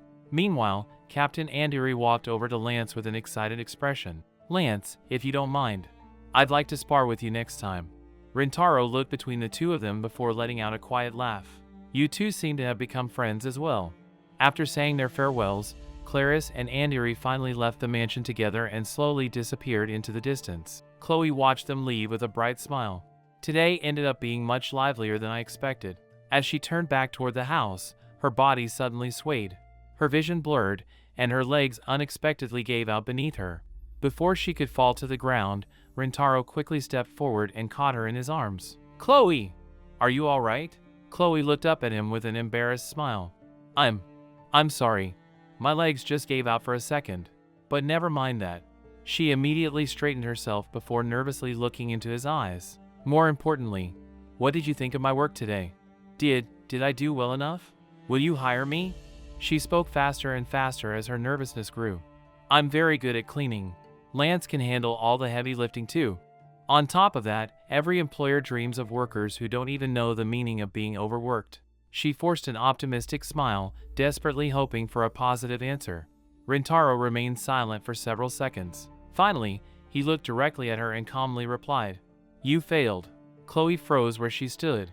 Rintaro.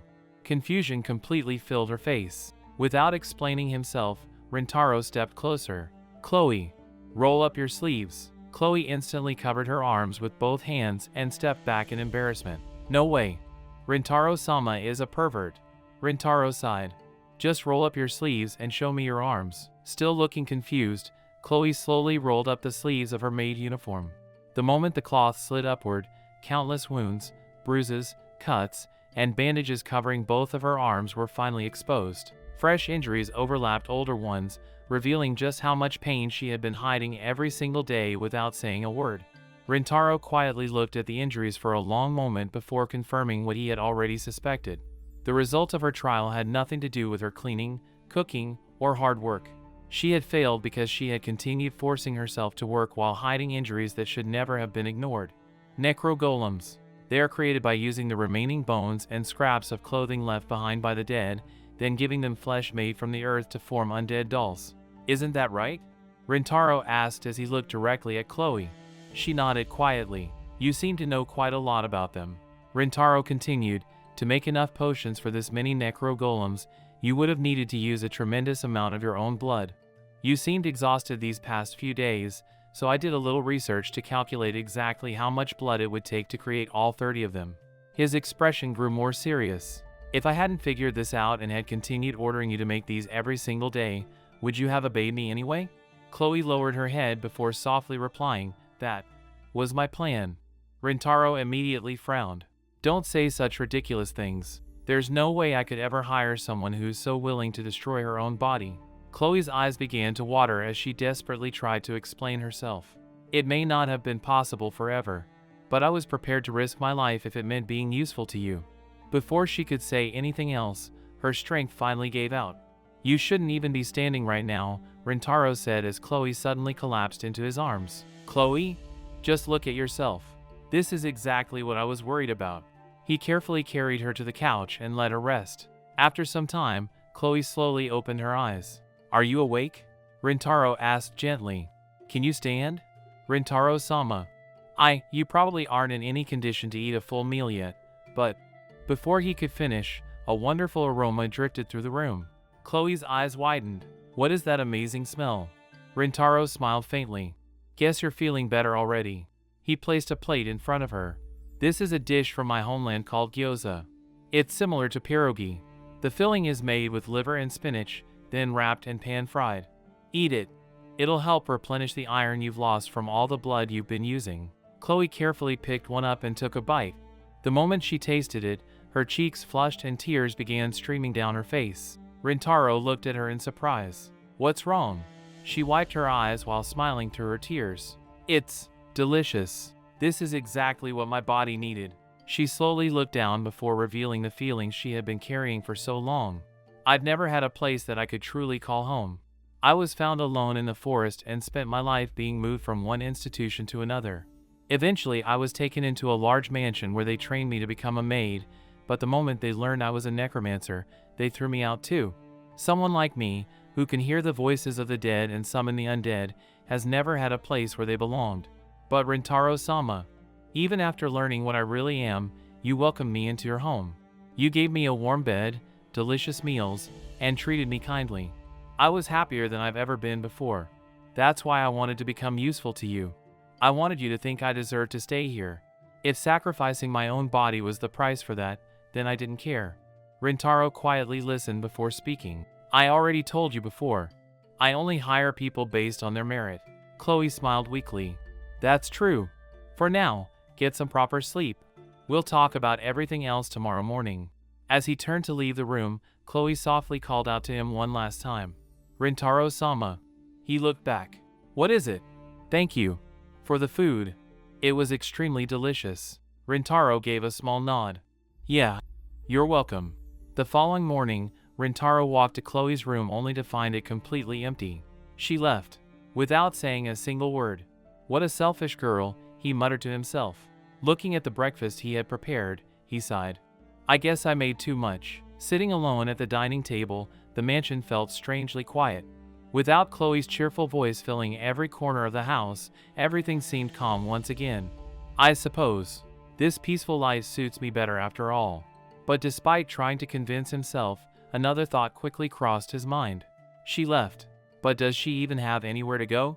If she's wandering around the forest of corpses on an empty stomach again. Damn it. Rintaro slammed his hand onto the table before standing up. Why am I even worrying this much? He hurried outside, only to stop in surprise when he found Chloe standing at the entrance. She nervously bowed her head. Would you like to hire a maid? If you hire me, I'll even work for free for an entire week. I was hoping we could start over. Is that all right? Rintaro looked at her for a moment before turning away. So it's come to this. But I refuse. Chloe's face immediately fell. But why? Before she could lose hope completely, Rintaro continued. That's what I wanted to say. However, I'm willing to reconsider if you're prepared to follow 3 rules. Chloe immediately nodded. Yes, whatever they are. First, you'll properly accept wages for your work. Second, you'll eat enough nutritious food and take proper breaks. Third, you'll never put your own body in danger again. Those are my conditions. Can you follow them? Chloe answered without hesitation. Yes. Rintaro smiled. Then you're hired. He paused before adding one final condition. Since you'll be living and working here, this mansion is your home now. So don't disappear without saying anything again. It's only natural that I'd be worried about you. Chloe froze as those words echoed in her mind. Rintaro-sama was actually worried about me? Rintaro turned toward the house. Hurry up and come inside. I made breakfast. Chloe happily nodded. Okay. Pardon me. As she stepped through the doorway, Rintaro stopped her. You failed again. Chloe looked confused. What? This is your home now. What did I tell you earlier? Realizing what he meant, Chloe's eyes filled with tears once more. A guest says pardon me before entering, but someone returning to their own home doesn't. With a trembling smile, she finally spoke the words she had never been able to say before. I'm home. Rintaro smiled warmly. Welcome back. Once abandoned and left without anywhere to belong, Chloe had finally found a place she could truly call home. After being discovered by Rintaro, the alchemist who lived deep within the forest of corpses, her new life had only just begun.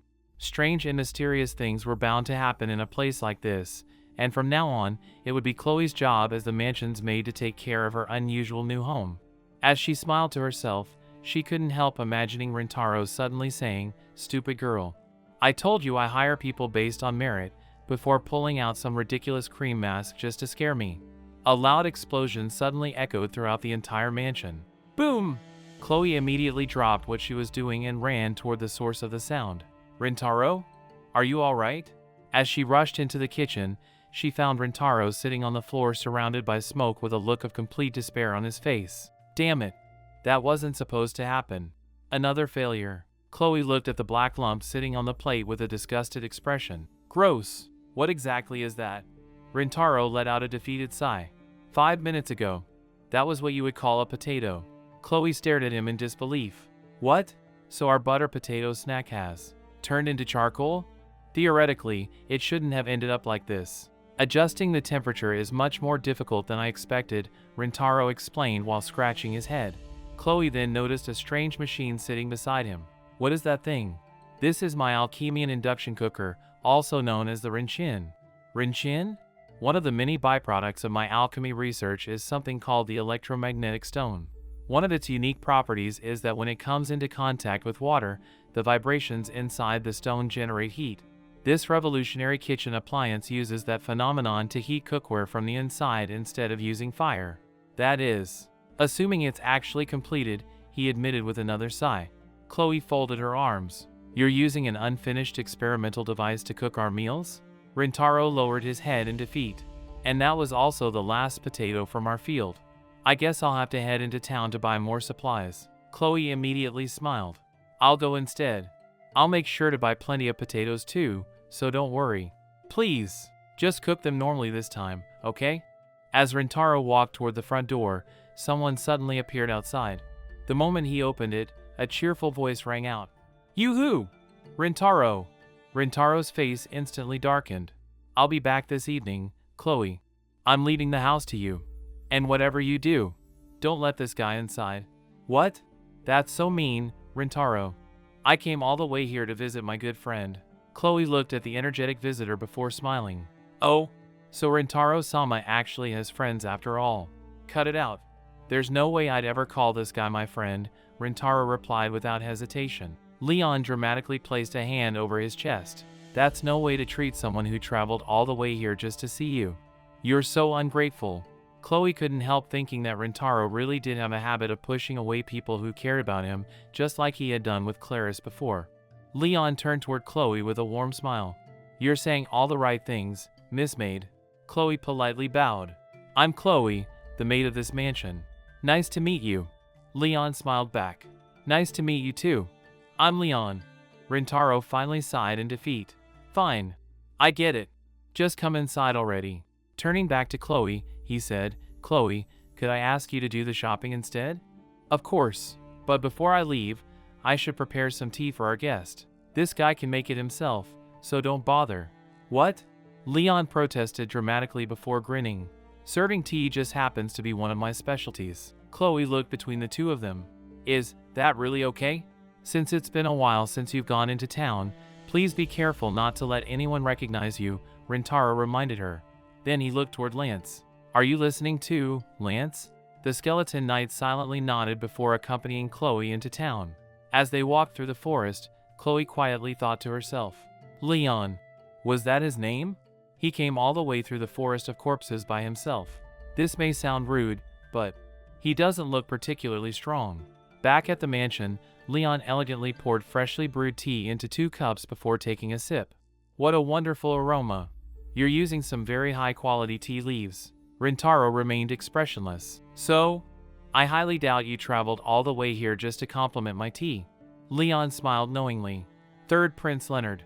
Just Leon is fine, please. We've known each other ever since we were children, haven't we?" Rintaro sighed. "Every single time you show up, nothing good ever follows." Meanwhile, Chloe finished buying groceries in town. "That should be everything. Now I just need to stop by Clarissa's alchemy shop." As she walked through the streets, she suddenly heard 2 familiar voices arguing nearby. "Damn that shopkeeper. He tried to cheat us." Chloe quietly peeked around the corner and immediately recognized the 2 thieves who had attacked the mansion before. "Well, what did you expect? It's illegal merchandise. No proper store would ever buy something like that." Chloe calmly walked up behind them. "Excuse me." The 2 men jumped in fright. "Why, you're the girl from before." Chloe tilted her head. "I believe I just heard something about illegal goods." The thieves immediately began sweating. What? Did we say anything like that?" The other thief nervously laughed. "Nope, not at all." Chloe looked at them suspiciously. "Could it be that you've stolen someone else's belongings again?" "No! We didn't steal anything. We just found it." The moment those words left his mouth, his partner smacked him on the head. "You idiot!" Chloe quietly stared at them. "So, you just happened to find illegal goods?" Well, that's..." The 2 men quickly realized they had no way out. "Fine. We'll take you there. Just, please don't summon that terrifying skeleton again." As Chloe followed them into the forest, she couldn't help smiling to herself. They seemed more afraid of Lance than anything else. Am I starting to resemble Rintaro? Although my glare probably isn't nearly as scary as his. Back at the mansion, Leon finally revealed the real reason for his visit. Although nothing has been officially confirmed yet, over the past few months there have been several incidents where undead have appeared inside the Grand Dungeon of the Lavarania Kingdom and attacked travelers. The numbers are far too large and their movements far too organized to be natural. We suspect a necromancer is behind it. Rintaro looked at him. "Are you suspecting Chloe?" Leon calmly shook his head. "No. Chloe originally came from the opposite side of Lavarania and has remained inside the Forest of Corpses ever since arriving from the Kingdom of Malewell. After comparing the timelines, the possibility of her involvement is extremely low." Rintaro gave a small nod. "As thorough as ever, I see." Leon smiled. "Even now, I still care about maintaining peace within the kingdom." Then he looked directly at Rintaro. "That's exactly why I came. Please help us investigate the Grand Dungeon." Rintaro answered immediately. "I refuse." Meanwhile, deeper inside the forest, Chloe carefully examined a beautiful ornament lying on the ground. Elendra's Fong. The thieves nervously watched her. "We really didn't steal it. We found it beside a corpse while wandering around the forest." Elendra's Fong is a traditional ornament worn by the forest maidens. We heard people traded items like this on the black market, so we tried selling it at a pawn shop. But that old geezer claimed the color had faded and tried buying it for almost nothing. The 3 continued searching the area. "That's strange. Bro, I'm sure it was here yesterday." Suddenly Chloe noticed dark stains scattered across the ground. They were unmistakably old bloodstains. There was definitely something here. She whispered as she carefully observed the surroundings. The forest suddenly became eerily silent. Then, without any warning, a gigantic shadow slowly emerged from behind the 3 of them. A massive creature had silently approached, towering over them as its enormous silhouette loomed in the darkness. As they came face to face with the enormous creature, both thieves instantly collapsed onto the ground in terror. Their entire bodies trembled as they stared at the massive beast standing before them. It's a live elf dragon?" One of them stuttered with fear. Chloe, however, immediately shook her head. No, this is. Before the frightened men could react, she slowly walked toward the gigantic creature without showing the slightest hint of fear. Lance remained on guard behind her, ready to step in at any moment, but Chloe gently reached out and stroked the dragon's head. There. You don't have to be afraid of us. The enormous creature slowly lowered its head and allowed Chloe to pet it like an injured animal seeking comfort. Watching such a terrifying monster become completely docile left the two thieves speechless. They cautiously relaxed, realizing it had no intention of attacking while Chloe was nearby. Including Lance, everyone silently observed the unbelievable sight. What is that thing?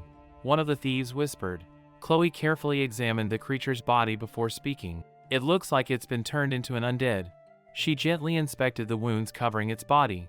It seems to have developed hostility toward humans. It would probably be best if you two left this place immediately. Before she could even finish her sentence, both thieves had already turned around and sprinted away as fast as they could. Chloe let out a small sigh. They didn't even let me finish. She returned her attention to the young dragon. I wonder how such a little one became an undead. If this had happened inside the forest of corpses, it wouldn't have been unusual because of the dense miasma. But this is just an ordinary forest outside the city. Something definitely isn't right. As she looked closer, she noticed several deep wounds across the dragon's body. Did something happen to you? The dragon quietly looked back at her before suddenly turning around and dashing deeper into the forest. Chloe's eyes widened. It's so fast. Wait! Lance, please stop it! At this rate, it'll run straight toward the city. Before Lance could chase after it, several zombies suddenly appeared and stood directly in his path, preventing him from moving forward. Chloe looked at them in surprise. Mr. Zombies? A calm feminine voice echoed through the trees. You're a necromancer? Chloe slowly turned around to find a mysterious woman standing beneath a large umbrella. Her elegant appearance contrasted sharply with the eerie undead surrounding her. And, who are you? Chloe asked cautiously. The woman smiled faintly. That elf dragon belongs to me. Would you mind not stealing it? Chloe looked confused. What do you mean? The woman gently looked toward the dragon disappearing into the distance. That poor child was killed by poachers. They carved out its eyes and removed its fangs so they could sell them as ornaments on the black market. They left the rest of its body behind as though its life meant nothing. Isn't that unbelievably cruel? Chloe remained silent while listening. That's why I temporarily gave it life once more. I wanted that child to have the chance to take revenge with its own hands. The mysterious woman then pointed toward the zombies surrounding them. Allow me to introduce these gentlemen. These are the cheerful poachers who committed that crime. Chloe looked closely at the undead and realized they were once ordinary humans. The woman continued speaking with a smile that somehow felt both gentle and terrifying. They returned to the forest without a care in the world. Then that little dragon slaughtered every single one of them in the blink of an eye. It was truly a magnificent sight. Their screams echoed through the forest while their skulls were crushed beneath its claws. She quietly laughed to herself. It seems the dragon may have remembered the taste of human flesh. Suddenly, Lance stepped in front of Chloe. He quickly lifted her onto his shoulder before immediately turning around and running away at full speed. Chloe struggled in surprise. Lance, wait! The mysterious woman watched them leave before noticing the groceries Chloe had dropped while being carried away. Potatoes rolled across the ground. She slowly picked one up and brushed the dirt off its surface. Treating food so carelessly. What a bad girl. Meanwhile, Lance continued running at incredible speed through the forest. Please hurry, Lance. The people in town are in danger. Chloe shouted. Even so, that woman. Does she truly hate humans that much? She's the first necromancer I've ever met besides myself. I wish I could have talked with her a little longer.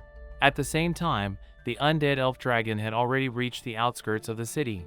Panic quickly spread among the citizens as buildings were damaged during its rampage. Captain, give us a situation report. One of the guards saluted immediately. One building has been partially destroyed. Several people were injured because they evacuated too late, but thankfully there haven't been any fatalities so far. We've already placed a magical barrier around the area to prevent the creature from escaping into the rest of the city. It also seems to have calmed down a little. Captain Andiri looked toward the dragon in the distance. An elf dragon. Even if it's become undead, that species is naturally peaceful. Something must have driven it into this state. Suddenly, a frantic merchant ran toward the guards. Captain, please do something about that monster quickly. It's getting closer to my shop. I understand how you feel, but it's too dangerous to remain here. Please evacuate immediately. We'll take responsibility and deal with it, Andiri answered calmly. But there are countless valuable goods still inside my store. The merchant desperately pleaded. One of the guards stepped forward. Should we open fire? Andiri immediately shook her head. No. Ordinary bullets that aren't imbued with elemental magic won't destroy an undead. At best, they'll only irritate it and make the situation even worse. For now, I'll continue observing it. If absolutely necessary, then I'll personally cut it down. She rested her hand on the hilt of her sword. My blade has been blessed with the holy element. It should be capable of defeating an undead creature like this. One of the younger guards looked worried. Captain, you're going alone? That's far too dangerous. Andiri smiled confidently. Just who do you think I am? I'll assess the situation myself. Until then, this position is yours. After giving her orders, she calmly walked toward the monster alone while the remaining guards silently watched her disappear. Meanwhile, not too far away, the two thieves had taken advantage of the city's chaos. Find anything valuable, Bebel? One of them asked while searching through an abandoned shop. Nothing yet, bro. I figured we'd use all the confusion caused by that monster to grab something expensive. I honestly can't decide whether you're clever or just incredibly shameless. Shut up and keep looking.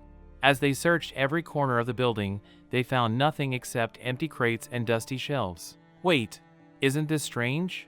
If this shop was really dealing in illegal goods, why would every single box be empty? If the owner was planning to secretly move everything out the back, there'd be no reason to leave the boxes behind. Bebel, come help me move these. The two men pushed several heavy crates aside. As the last one slid away, a hidden wooden trapdoor was revealed beneath the floor. I knew it! There's a secret entrance under here. That's my bro. You're actually a genius. With excited grins, the two slowly pulled open the hidden door. A dark staircase descended into complete darkness below. Let's see what kind of treasure they're hiding down there. As they carefully peered inside, two glowing eyes suddenly opened in the darkness. A deep rumbling growl echoed from below. The smiles instantly disappeared from both of their faces. What is that?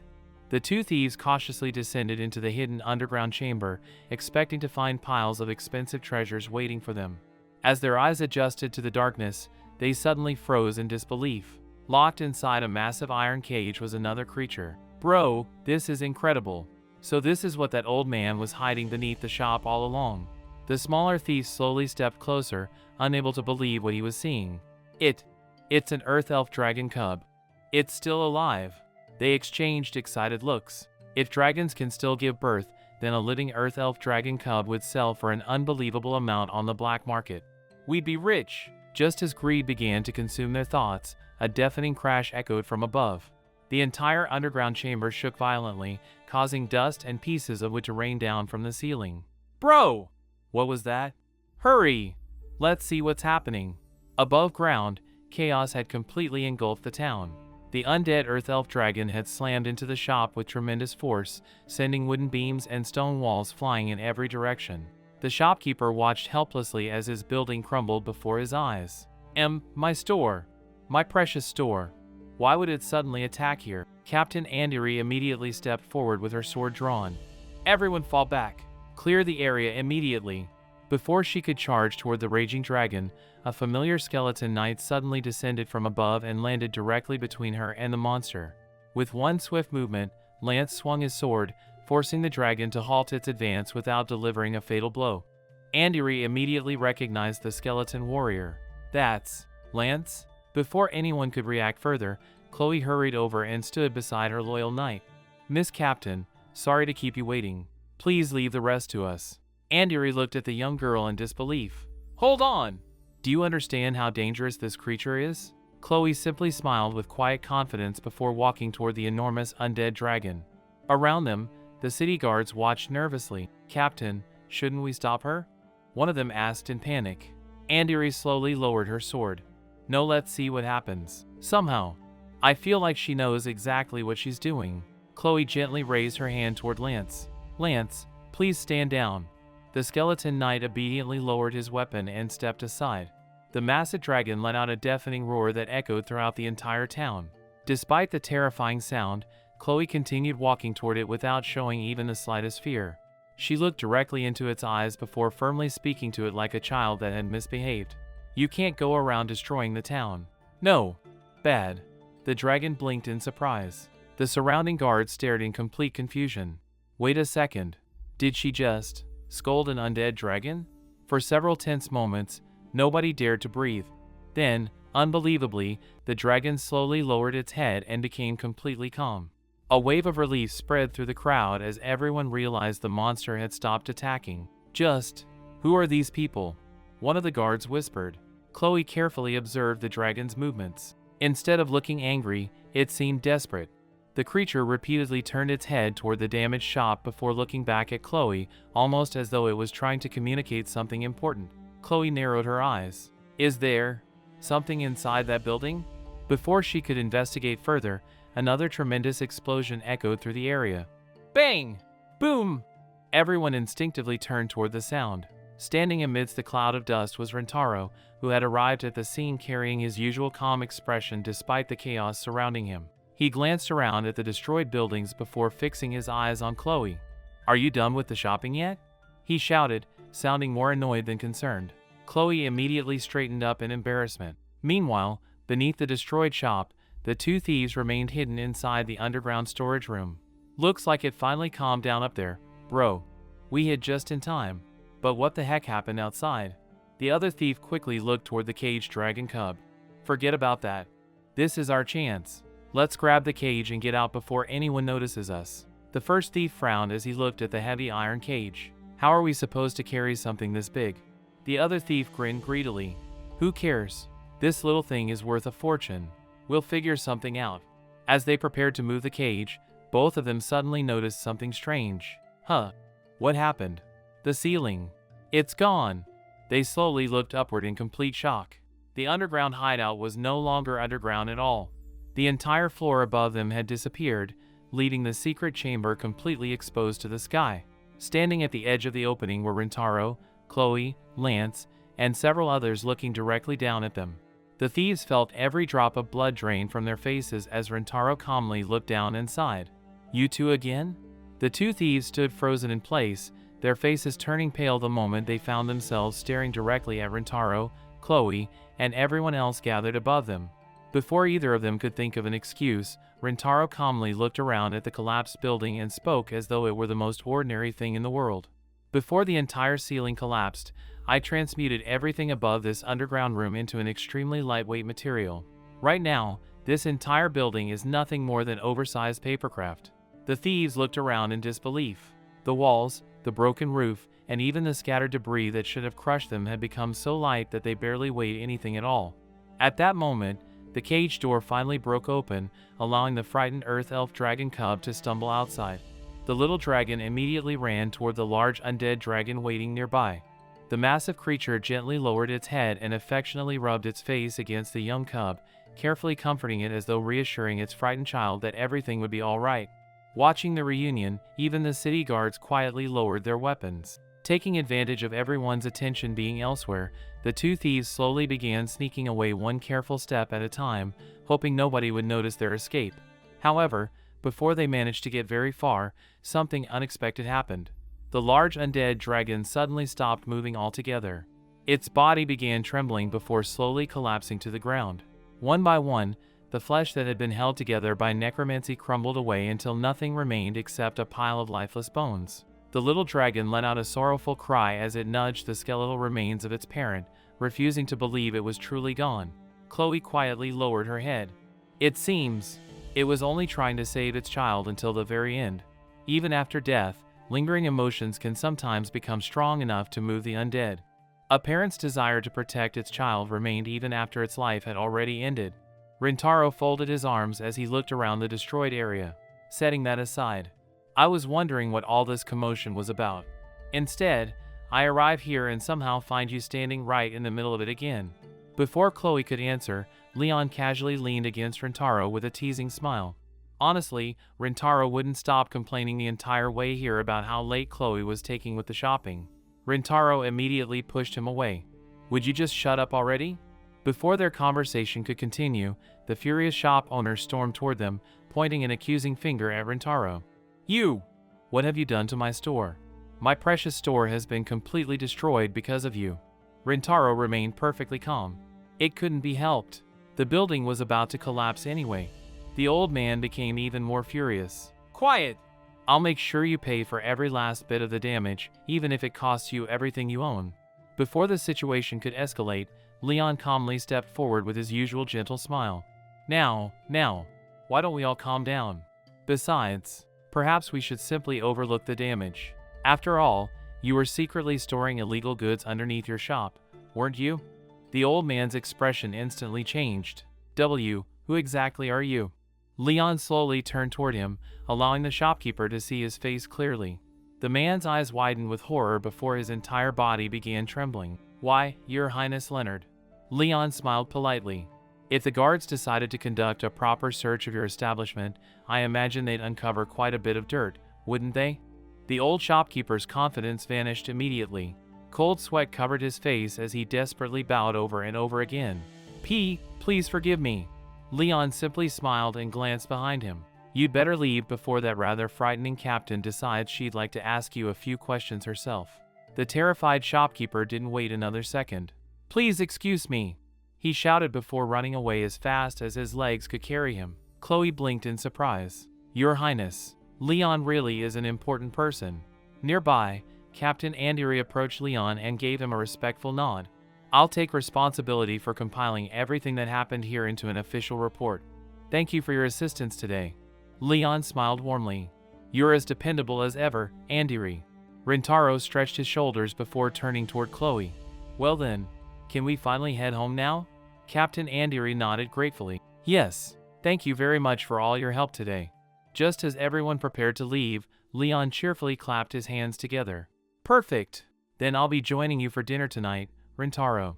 "Absolutely not," Rintaro answered without even thinking. Before Leon could protest, Captain Andiri firmly grabbed him by the arm.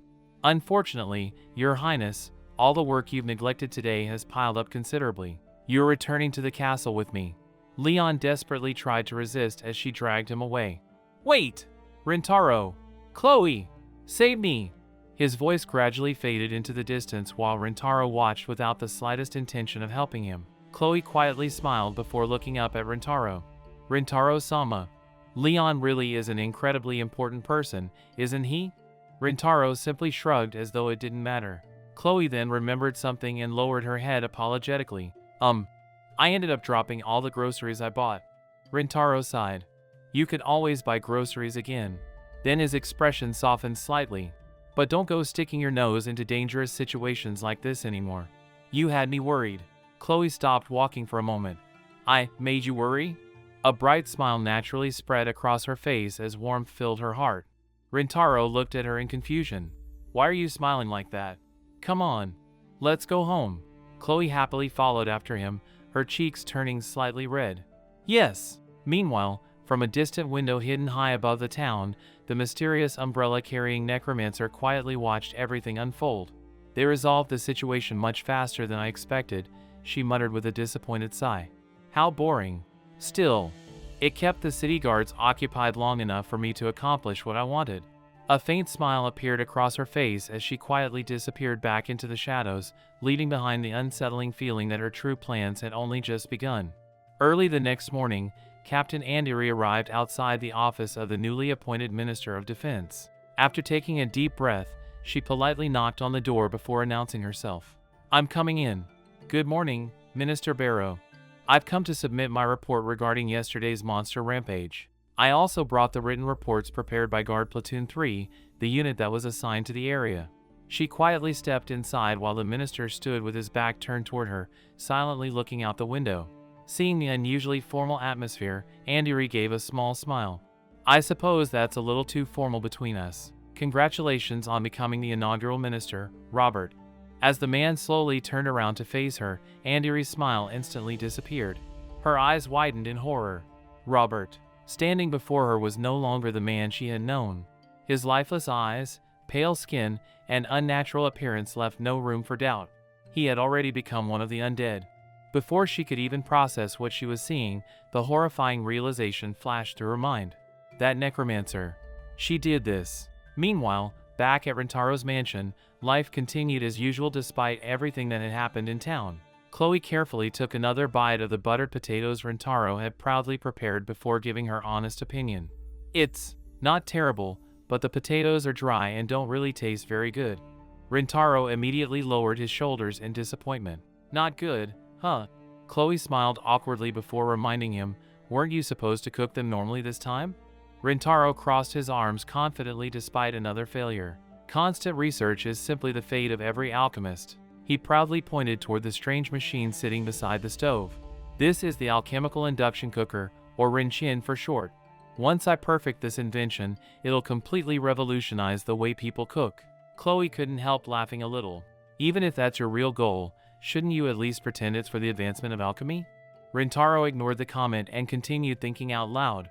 The biggest problem is that although it heats food from the inside, all the moisture escapes during the process. That's why the potatoes become so dry. He stared at the empty basket nearby before sighing. We don't have any potatoes left either. Chloe immediately remembered something. Now that you mention it, today was supposed to be grocery shopping day. I'll go buy some right away. Just as she turned toward the door, Rintaro quickly stopped her. Wait a minute. I'm coming with you. Chloe blinked in surprise. Rintaro-sama is coming too? As the two of them walked through town together, Chloe couldn't hide the happiness on her face. I'm actually shopping together with Rintaro-sama. Meanwhile, Rintaro silently glanced toward her from the corner of his eye. If I let this girl wander around town by herself again, she'll definitely end up getting involved in another troublesome incident. I'd better keep an eye on her. Before long, they arrived at Clarissa's alchemy shop. Welcome! Clarice greeted them with a smile. Good afternoon, Clarice, Chloe replied cheerfully. Rintaro looked outside and noticed an unusually large number of city guards patrolling the streets. Looks like there are guards everywhere today. Did something happen? Clarissa's expression immediately became serious. Yes, it seems the newly appointed Minister of Defense passed away this morning. Rintaro frowned. So that's what all this commotion is about. Even so, isn't this level of security a bit excessive? Clarice nodded solemnly. According to what my mother heard, the minister didn't die from natural causes. Rintaro's expression grew even more serious. What do you mean? Clarice hesitated for a moment before quietly answering. He turned into an undead inside his own office and attacked one of his subordinates. An undead? Rintaro repeated in disbelief. Thankfully, the incident never spread beyond the office, so there were no civilian casualties. The subordinate involved was Guard Captain Andiri. Hearing her name immediately caught both Rintaro's and Chloe's attention. Elsewhere, a funeral was quietly being held for Minister Barrow. Leon stood at a distance, watching the ceremony in silence. Are you going to pay your respects, Your Highness? Someone asked. Leon slowly shook his head. I can't reveal my identity here, even if he became one of the undead. It was ultimately by my own hands that Robert died. His expression became unusually heavy. Minister Barrow. Robert was my classmate back in high school.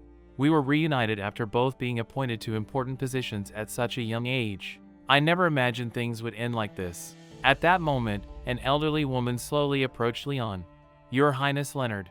Leon immediately straightened himself. My deepest condolences. I came to offer flowers for your son. The old woman smiled sadly. That's very kind of you. I'm sure Robert would have been happy to know you came. Nearby, another familiar figure quietly arrived carrying flowers of her own. Andiri. Come over here, the elderly woman gently called. Captain Andiri froze. Mrs. Barrow. She slowly lowered her head. Your Highness, please excuse me. This isn't the time. She then turned toward Robert's mother with guilt written all over her face. I'm truly sorry. I know an apology can never make up for what happened. Before she could continue, the greeting mother gently interrupted her. No, Captain. You've done nothing wrong. You were the one who saved my son. You were the one who put him to rest before his undead body could hurt anyone else. Thank you. Please, offer your flowers to him. Hearing those unexpected words, Andiri silently stepped forward and placed the flowers beside Robert's coffin. The elderly woman lowered her head toward her son before quietly whispering, the only one I cannot forgive. Is that despicable necromancer? Watching the grieving mother mourn her child only strengthened Andiri's determination. As I suspected, this really is the work of a necromancer. Somewhere nearby, Leon quietly approached her once the ceremony had ended. It's highly likely. Over the past several months, there have already been multiple incidents throughout the kingdom that we believe involve a necromancer. We've been investigating them continuously. Andiri looked at him in surprise. I had no idea you were personally involved in the investigation. I owe you an apology. The other day I accused you of skipping work. Leon laughed sheepishly. Oh, there were definitely times I was skipping work. But regarding this investigation, I actually wanted to discuss it with you. How about we grab a cup of tea? Andiri sighed with a small smile. Sure. As they began walking away together, she quietly thought to herself, I honestly can't tell when this man is serious and when he's joking. He's always been impossible to read. As the two walked through the crowded street, Andiri suddenly caught sight of a familiar woman disappearing into the passing crowd while carrying an umbrella. She immediately stopped walking and turned around in surprise. No, that can't be. Leon noticed Andiri suddenly stop in her tracks and turned back toward the busy street. Come on, let's go, he said, but Andiri continued staring into the crowd where the mysterious woman had vanished only moments earlier. That couldn't have been her. Could it? She thought to herself before reluctantly following Leon. Meanwhile, back at Clarissa's alchemy shop, Clarice finished explaining everything she knew about the recent incident. That's about all the information we have at the moment, she said with a worried expression. Of course, both of us know Chloe has absolutely nothing to do with this. However, the people of this town still haven't forgotten what happened 10 years ago. She suddenly stopped speaking, as if she had accidentally said too much. Chloe looked at her in confusion before turning toward Rintaro. Rintaro-sama. What was the incident Clarice was talking about? Later, after finishing their shopping, Rintaro and Chloe quietly made their way back toward the mansion with bags of groceries in their hands. For a while, Rintaro remained silent, unsure whether he should tell her the truth. Eventually, he let out a quiet sigh and began explaining. It was an incident known as the Walking Dead of Fortville. It happened 10 years ago, right here in this town. Countless undead summoned by a necromancer suddenly appeared beneath the city and began attacking everyone in sight. As the undead spread throughout the streets, their numbers continued growing larger and larger, throwing the entire city into chaos. Chloe listened silently while clutching the grocery bag a little tighter. Rintaro continued. During that incident, Clarissa's father gave his life protecting his family. He paused for a moment before adding, Clarissa's late father, Elmeth Fulcanelli, was also my mentor. Together with a powerful sorcerer, he managed to lure the undead away from the city and seal them deep within a forest outside Fortville. That forest eventually became known as the Forest of Corpses. Thanks to their sacrifice, the city was finally saved, and the disaster came to an end. However, the necromancer responsible for everything was never captured. Even after all these years, the case has never truly been considered closed. The words struck Chloe like a heavy weight. She slowly lowered her head as tears began welling up in her eyes before spilling down her cheeks. Rintaro immediately noticed her trembling shoulders. Chloe, what's wrong?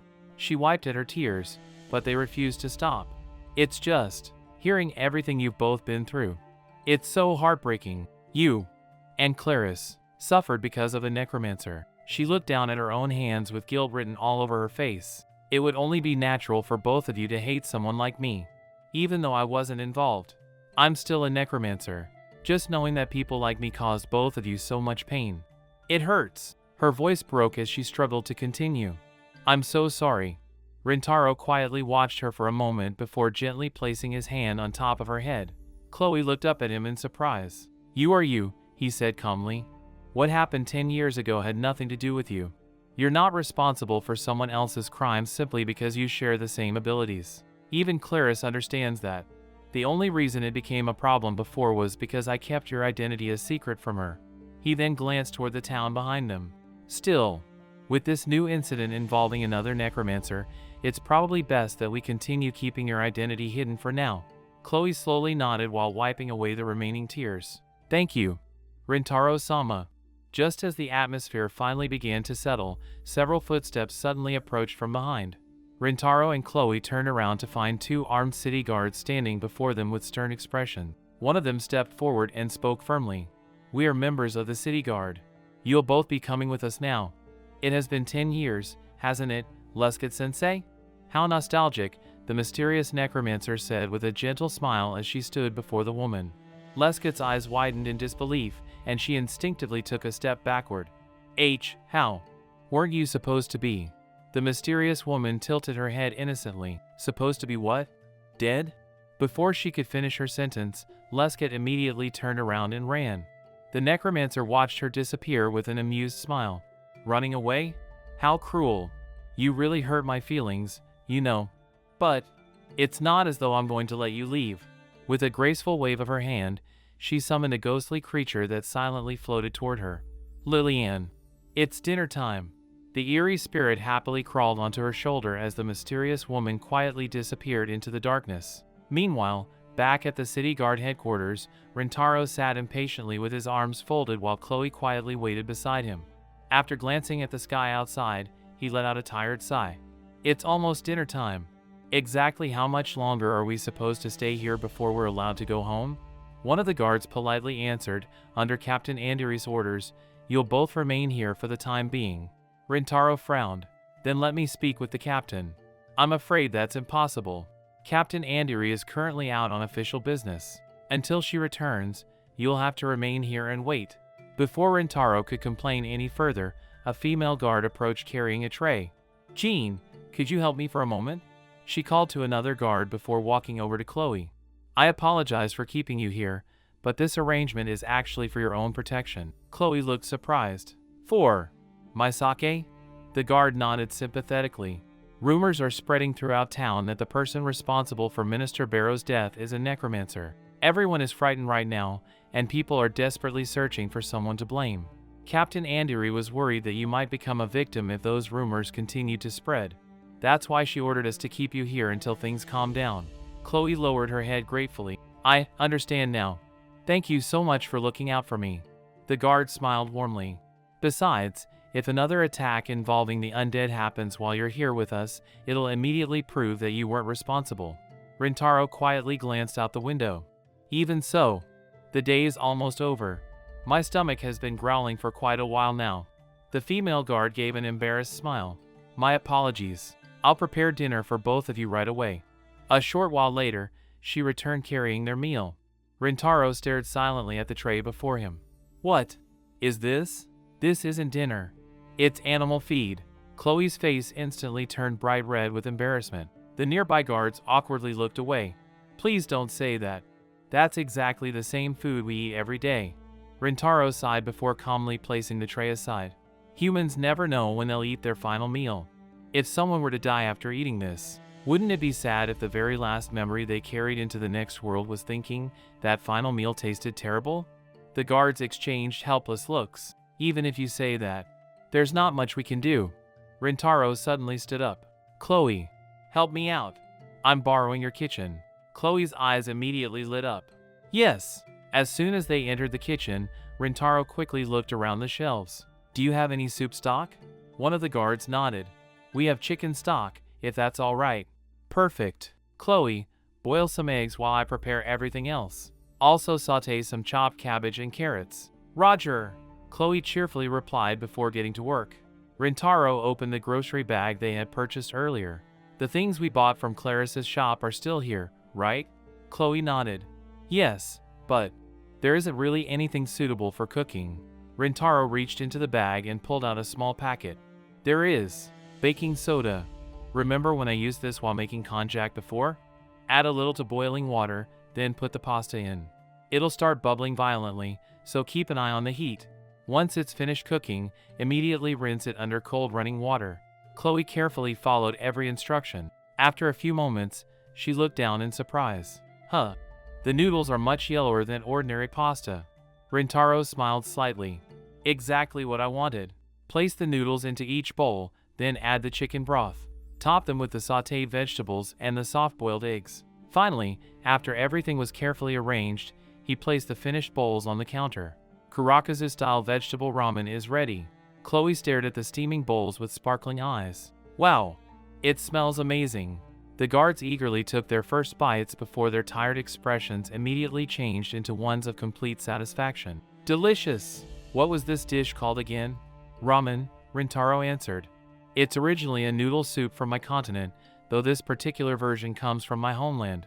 It's traditionally eaten with chopsticks. One of the guards curiously looked at the noodles. This texture feels completely different from ordinary pasta. Rintaro nodded.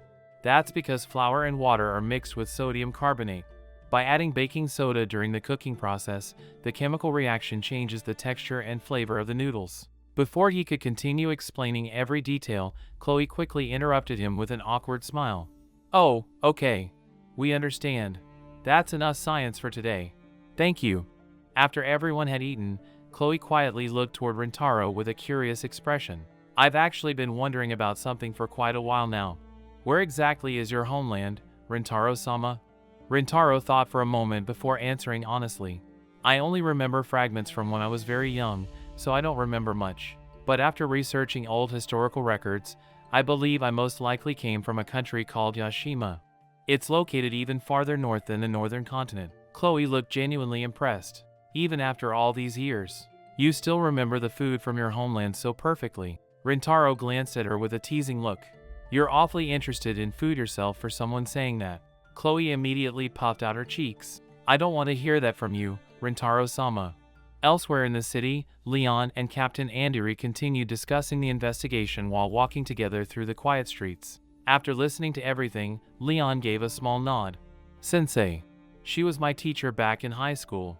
She was also extremely close to Robert," Andiri explained with a heavy expression. "Ever since she heard about what happened, she's been in complete shock. I was hoping you could stop by and check on her while you're here." Leon smiled gently. "I understand. It seems we'll have to part ways here for today." Then, with his usual carefree grin, he added, "We should go on another date sometime." Andiri sighed in exasperation. This wasn't a date. Leon laughed to himself. "You're always so serious, Andiri." She folded her arms. "Someone has to be. It would be a problem if the city guards were led by someone who wasn't." The two exchanged small smiles before going their separate ways. As evening settled over the town, Andiri arrived outside Lescat-sensei's home. She knocked on the door and waited patiently, but no answer came from inside. "It seems no one's home," she murmured. "I suppose I'll come back another time." Just as she turned to leave, a weak voice suddenly drifted through the silent house. "Help me! Help me!" Andiri immediately froze. "Lescat-sensei." She hurried back to the door and tried the handle. It wasn't even locked. Slowly pushing it open, she stepped inside. The house was eerily quiet. "Sensei?" she called out while searching each room. Before long, she found Lescat lying collapsed on the floor. "Sensei!" Andiri rushed over and gently supported her. "Lescat-sensei, please hang on." Lescat slowly raised her head. Her face had already become pale, and her vacant eyes revealed the horrifying truth. She had begun transforming into one of the undead. Even so, her voice still carried traces of the kind teacher Andiri remembered from years ago. "Help! Me!" she whispered painfully. Andiri's heart sank. No, even Sensei. She still has her human consciousness. Even though her body has already become undead, there has to be a way to save her. There has to be something I can do. Desperately refusing to give up, she held tightly onto Lescat's trembling hand. Suddenly, Lescat's expression twisted in agony. Without warning, she lunged toward Andiri, her undead instincts beginning to overpower the humanity she still clung to. "No, wait!" Andiri cried out as she instinctively tried to pull away. Before the attack could reach her, a brilliant flash of pure white light filled the entire room. The holy radiance instantly pierced through the darkness, and Lescat's body froze in place. A moment later, she quietly collapsed, finally freed from her suffering. Andiri looked up in shock. Standing at the doorway was Leon, his holy weapon still glowing faintly from the strike he had just delivered. "Your Highness." Leon slowly lowered his weapon, his usual cheerful smile nowhere to be seen. His expression was calm, yet filled with quiet sorrow. "You can't do that, Andiri," he said softly. "You can't show compassion to the undead. The moment they lose themselves, hesitating only puts more lives in danger. As painful as it is, this is the duty we have to bear." Andiri remained kneeling beside her teacher, unable to say a word as tears quietly rolled down her face. Leon silently bowed his head toward Lescat one final time, paying his respects to the woman who had once devoted her life to teaching others before the room once again fell into complete silence. "Rosetta Claudel." Leon quietly repeated the name as he looked toward Captain Andiri. "Yes, she was my classmate back in high school," he continued after a brief silence. "She was one of the few students born with a necromancer manotype. First Robert. I mean, Minister Barrow. And now the latest victim is Lescat-sensei." The only person I can think of who had a connection to both of them is Rosetta. Even so, I simply can't believe she'd be capable of something like this. She was one of the kindest and gentlest people I had ever met. The idea of her committing murders like these doesn't make any sense. Besides, it shouldn't even be possible in the first place. Andiri looked at him with a puzzled expression. Your Highness, why do you say that? Leon lowered his gaze before answering quietly.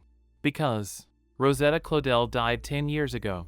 Back in the town, under the cover of night, the mysterious necromancer leisurely wandered through the empty streets while carrying her umbrella. Before long, a group of young men noticed the beautiful woman walking alone and confidently approached her. Hey there, pretty lady. Taking a stroll all by yourself this late at night? Why don't you come have some fun with us instead? The mysterious woman smiled sweetly without showing the slightest trace of fear. Certainly. In exchange, would you mind becoming my servants? Her gentle smile somehow carried an unsettling chill that sent an invisible shiver through the air. Meanwhile, back inside the city guard headquarters, Rintaro glanced toward the door with growing impatience. Captain Andiri is taking quite a long time, isn't she? Chloe looked slightly worried as well. Maybe. She isn't coming back tonight? One of the guards immediately shook his head. Captain said she'd return here once she'd finished taking care of her business. She's someone who always keeps her word. Just then, the front door slowly creaked as someone approached from outside. See? I told you she'd be back. Muriel, the female guard, happily walked toward the entrance to welcome her captain. Captain, Rintaro, and Chloe have been waiting for. The moment she opened the door, every bit of color instantly drained from her face. Standing outside wasn't Captain Andiri at all. Instead, a group of terrifying zombies stared back at her with lifeless eyes. Muriel immediately slammed the door shut with all her strength before stumbling backward in horror, unable to even form proper words. What's wrong, Muriel? One of the guards asked in alarm. She pointed toward the entrance with trembling hands. There are zombies outside. The others exchanged confused looks. Zombies? What are you talking about? Before anyone could investigate, a series of violent bangs echoed throughout the building. Bam! Bam! Bam! The undead repeatedly threw themselves against the entrance, causing the entire door to shake with every impact. Chloe calmly stepped forward. Could you please let me go outside? I'd like to try talking to them first. Every guard immediately stared at her in disbelief. Talk to them? Are you serious? Chloe nodded. Necromancers possess an innate ability known as spirit return. We can temporarily call upon the souls of the dead as they were during life. If the undead still retain even a fragment of their former selves, it's sometimes possible to communicate with them. Rintaro frowned. That's all well and good, but what if they attack the moment you open the door? Before Chloe could answer, Muriel stepped forward. I'll place an anti-undead barrier around this room first. Even if the door is opened, none of the undead will be able to cross inside. Barrier? Rintaro asked. The male guard quickly explained. Muriel specializes in barrier magic. She's one of the best defensive sorcerers in the guard corps. After the magical barrier was completed, Chloe slowly opened the front door just enough to step outside. She smiled politely at the crowd of undead waiting beyond it. Good evening. It's a rather lovely night we're having, isn't it? The guards watched in complete disbelief from behind the safety of the barrier. She's actually talking to those zombies. After listening quietly for several moments, Chloe simply nodded. I see. I understand. She then calmly stepped back inside and closed the door. Muriel immediately rushed over. Well, what did they say? Chloe answered without changing her expression. They said, You're all dead meat. Almost immediately, the furious pounding against the door resumed with even greater force than before. So, that wasn't much of a conversation after all, was it? One of the guards muttered nervously. Chloe sighed apologetically. It seems they were rather terrible people even before they died. I couldn't have a proper conversation with them at all. Then she smiled confidently. Fortunately, I have a backup plan. One of the guards looked at her suspiciously. A backup plan? Please don't tell me you're planning to beg them for mercy. Before Chloe could respond, strange crashing sounds suddenly echoed from outside. Crunch! Crash! Bang! The guards looked around in confusion. What's that noise? Chloe simply smiled. Don't worry about it. A few moments later, the pounding completely stopped. Silence fell over the guard station. Chloe slowly opened the door once again.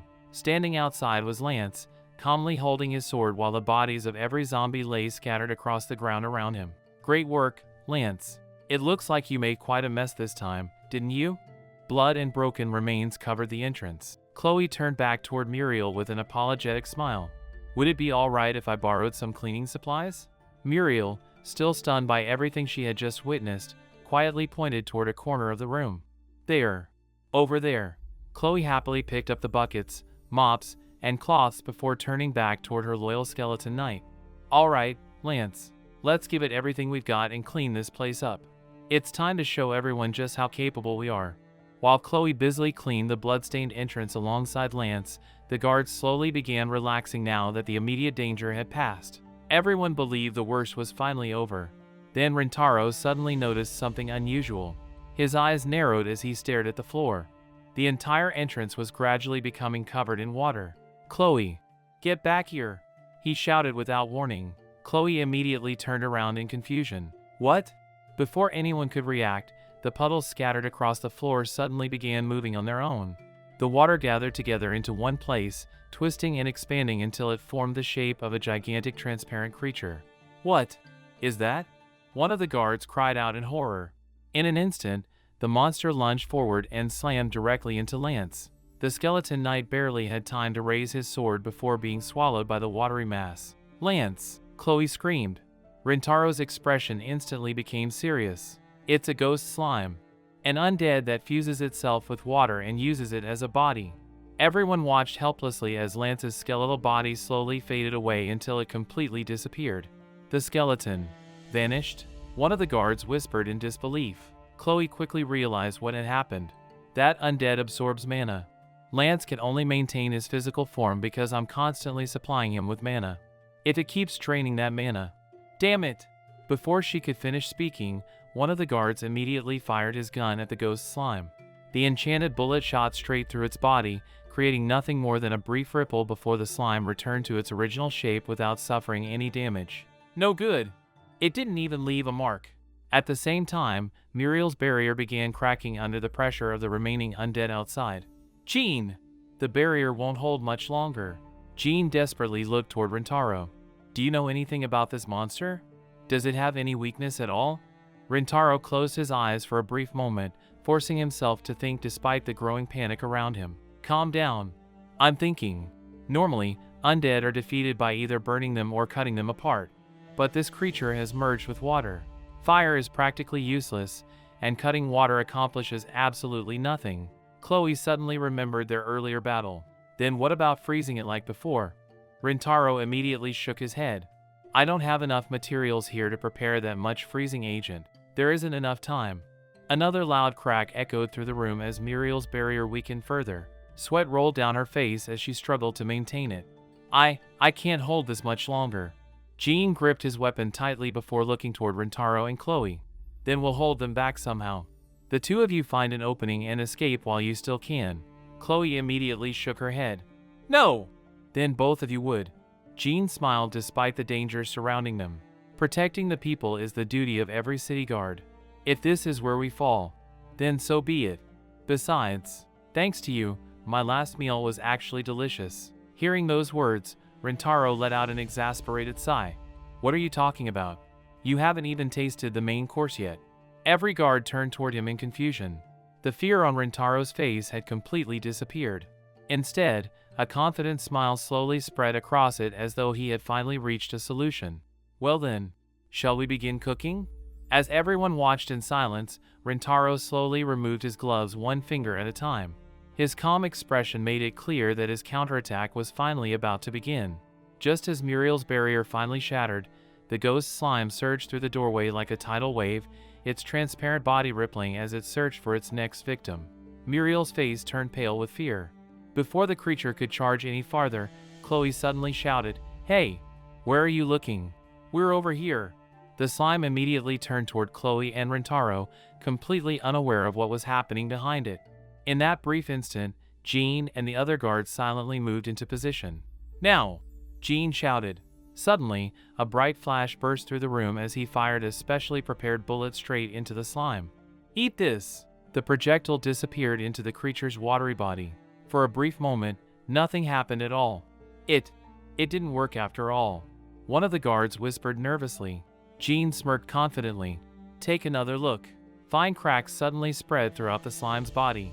The transparent monster began trembling violently before steam started rising from within. Moments later, its entire body rapidly collapsed into a puddle, slowly melting into the floor until nothing remained. How was that, you damn slime? The very water that protected you ended up burning you from the inside. The room fell silent as everyone stared in disbelief. The ghost slime had been defeated. One of the guards looked toward Rintaro with amazement.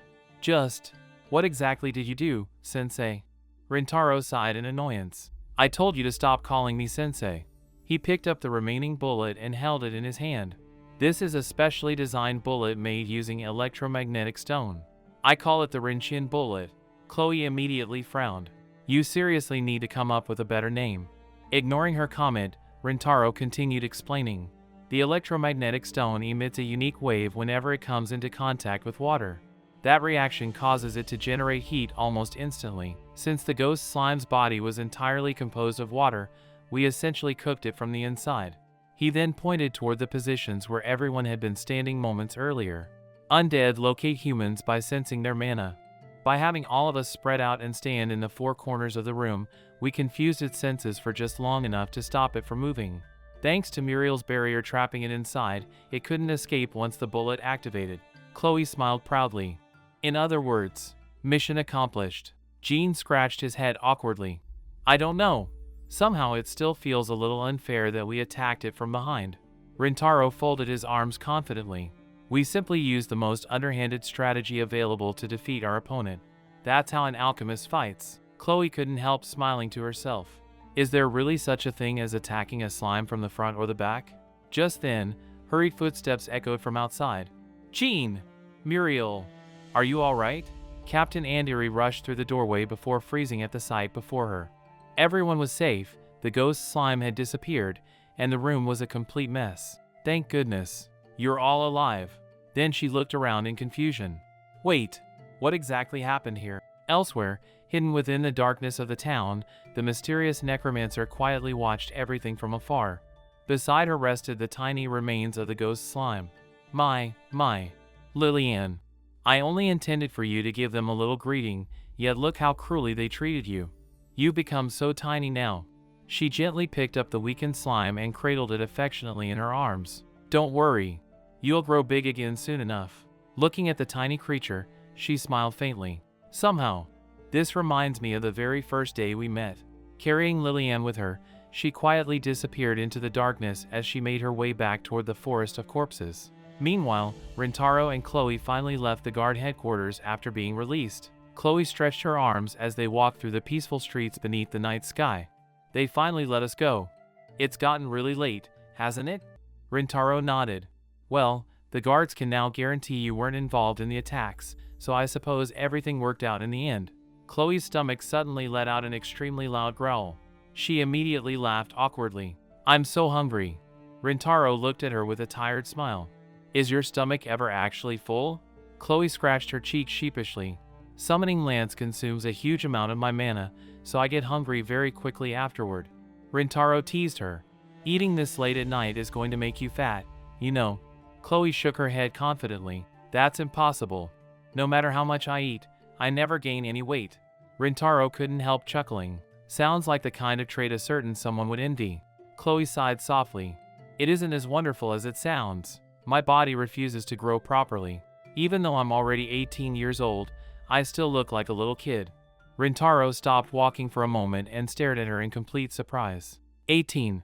Chloe smiled mischievously. Are you really that surprised? I always thought you seemed surprisingly mature. But you're actually older than Clarice. That means I really need to make sure she starts eating properly. While Rintaro became lost in his own thoughts, Chloe quietly looked at him before softly whispering to herself, and that's exactly why. I can fall in love with you, Rintaro-sama. A moment later she realized he hadn't reacted at all.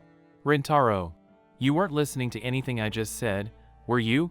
He blinked in confusion. HM? What's wrong, Chloe? Sorry. I was thinking about something else. Did you say anything? Chloe puffed out her cheeks in frustration before looking away.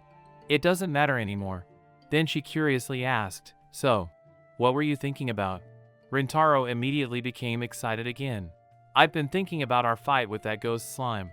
Chloe could only sigh. Here we go again. Rintaro continued talking enthusiastically. Water turns into steam when heated.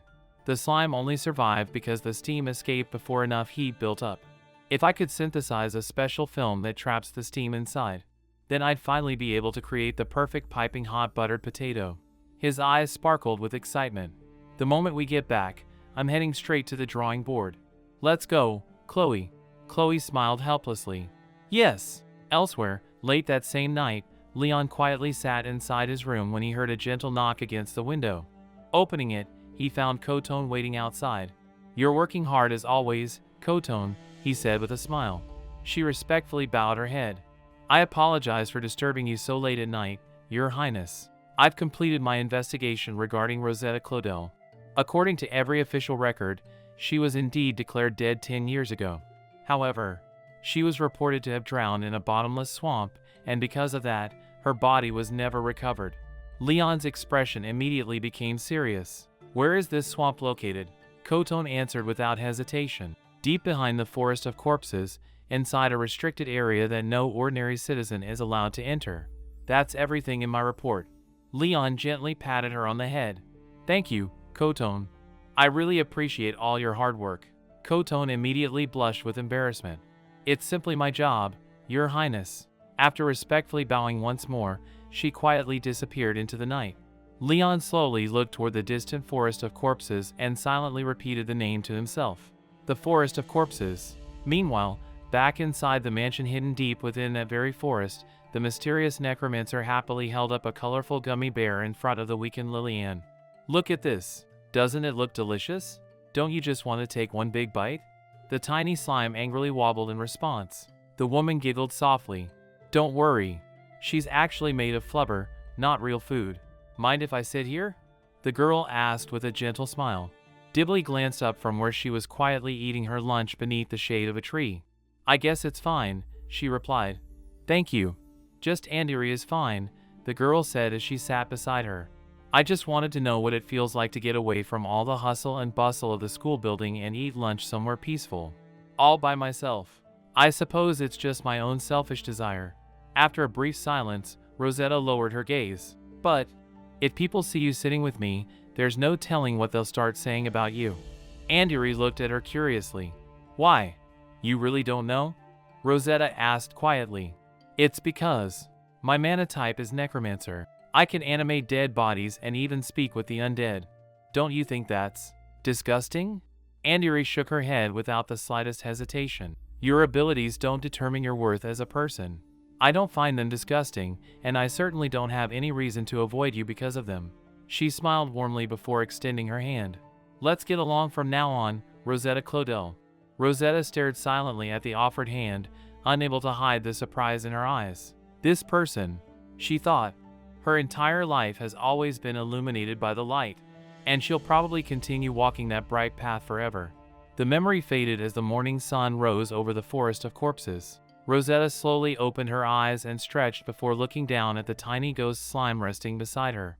Good morning, Lillian, my little creature. She stood up and walked over to a mirror. The reflection staring back at her wore a tired expression, messy hair, and dark circles beneath lifeless eyes. As always, what an unsightly face. Calmly, she began applying makeup, brushing her hair, and changing into a neat outfit. Once she had finished, she smiled brightly at her reflection. There we go. Rosetta looks cute today. She happily spun around once before picking up a folded letter from her desk. Now then, where should we head today?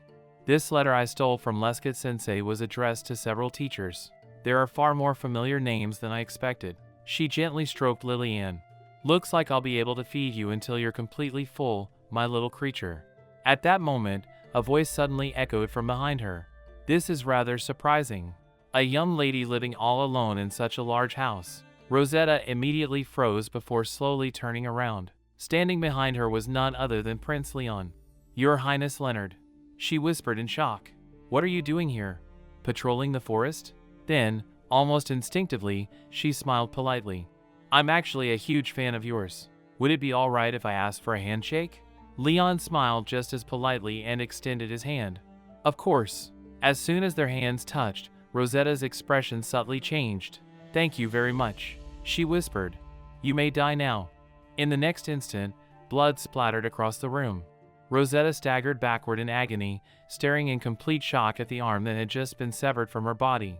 Leon calmly lowered his weapon without changing his expression. Were you planning to drain my mana the moment we touched? My sorcery attribute specializes in control. Against living humans, it's little more than a harmless gust of wind.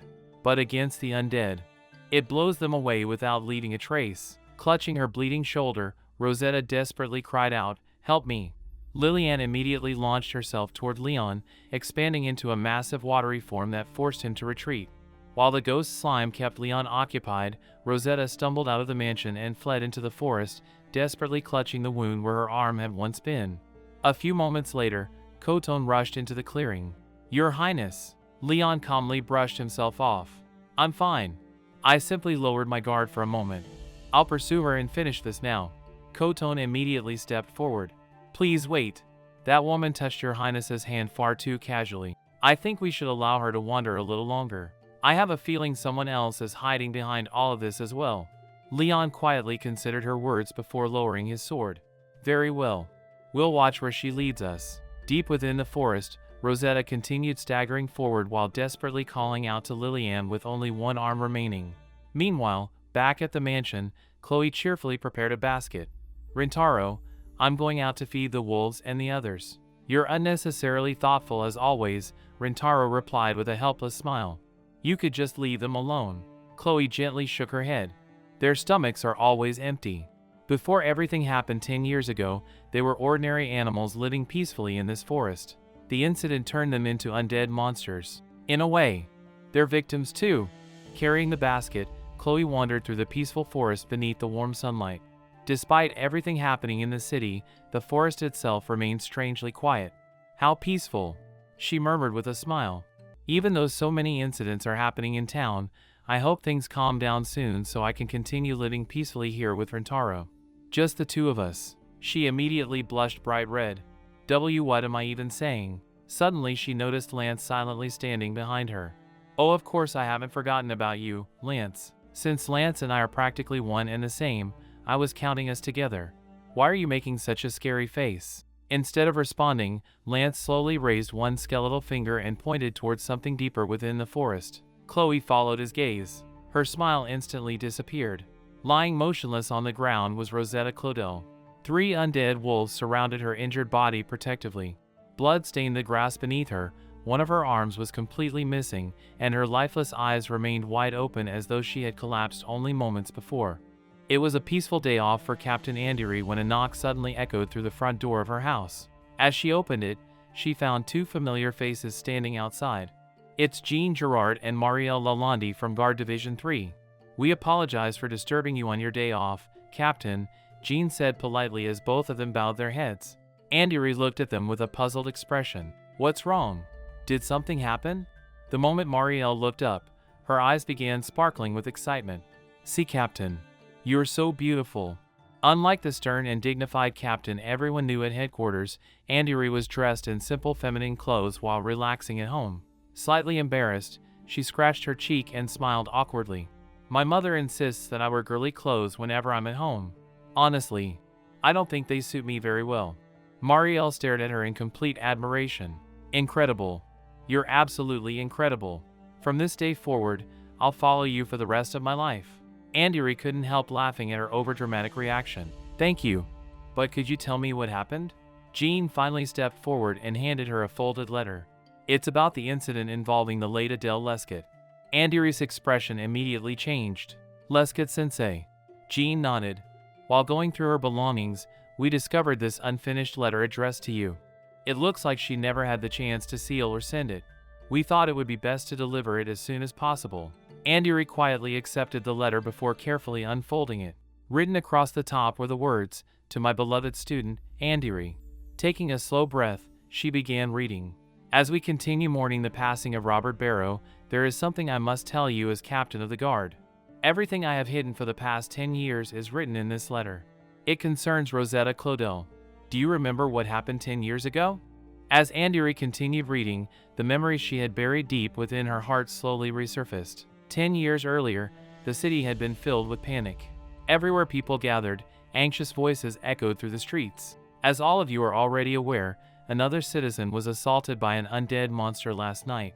The city guards have now entered a state of high alert and are conducting continuous patrols throughout the area. Until further notice, please avoid deserted streets and places with little human activity. The announcement spread unease throughout the city. I knew it.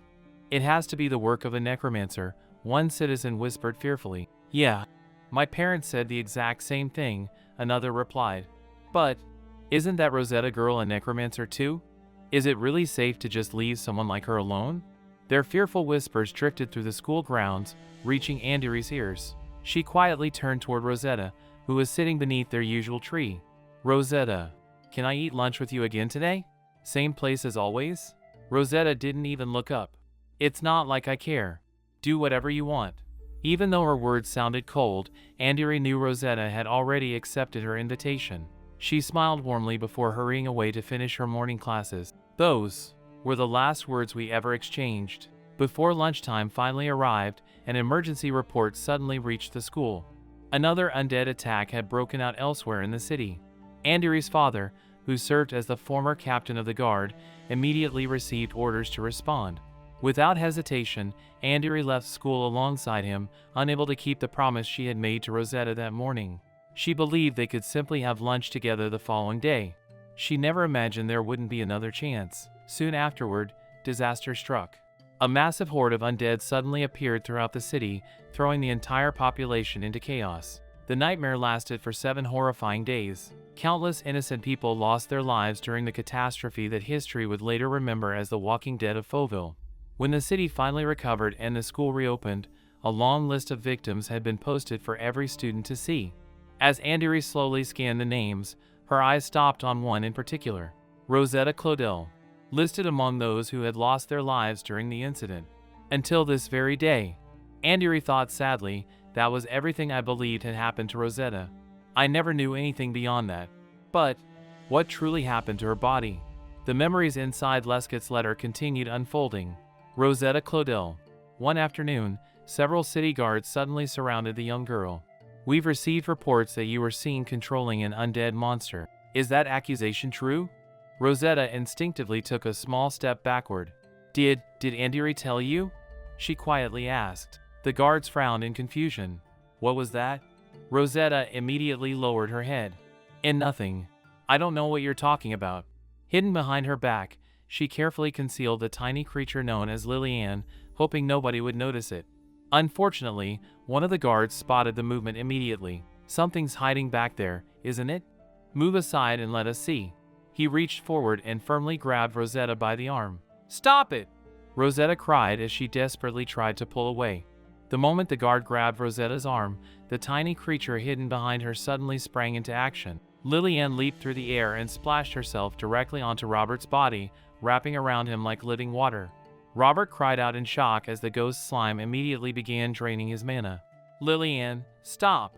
Rosetta screamed, desperately reaching toward her little companion. Panicking, Robert quickly drew the dagger hanging from his waist and slashed wildly at the creature.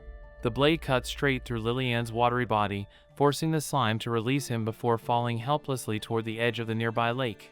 No! Rosetta rushed after her without thinking. The next instant, the ground beneath her feet gave way. This is the bottomless lake, someone shouted in horror. Rosetta threw herself forward, trying only to save Lillian, but instead she lost her balance completely and plunged into the dark water below. The icy lake swallowed her whole in an instant.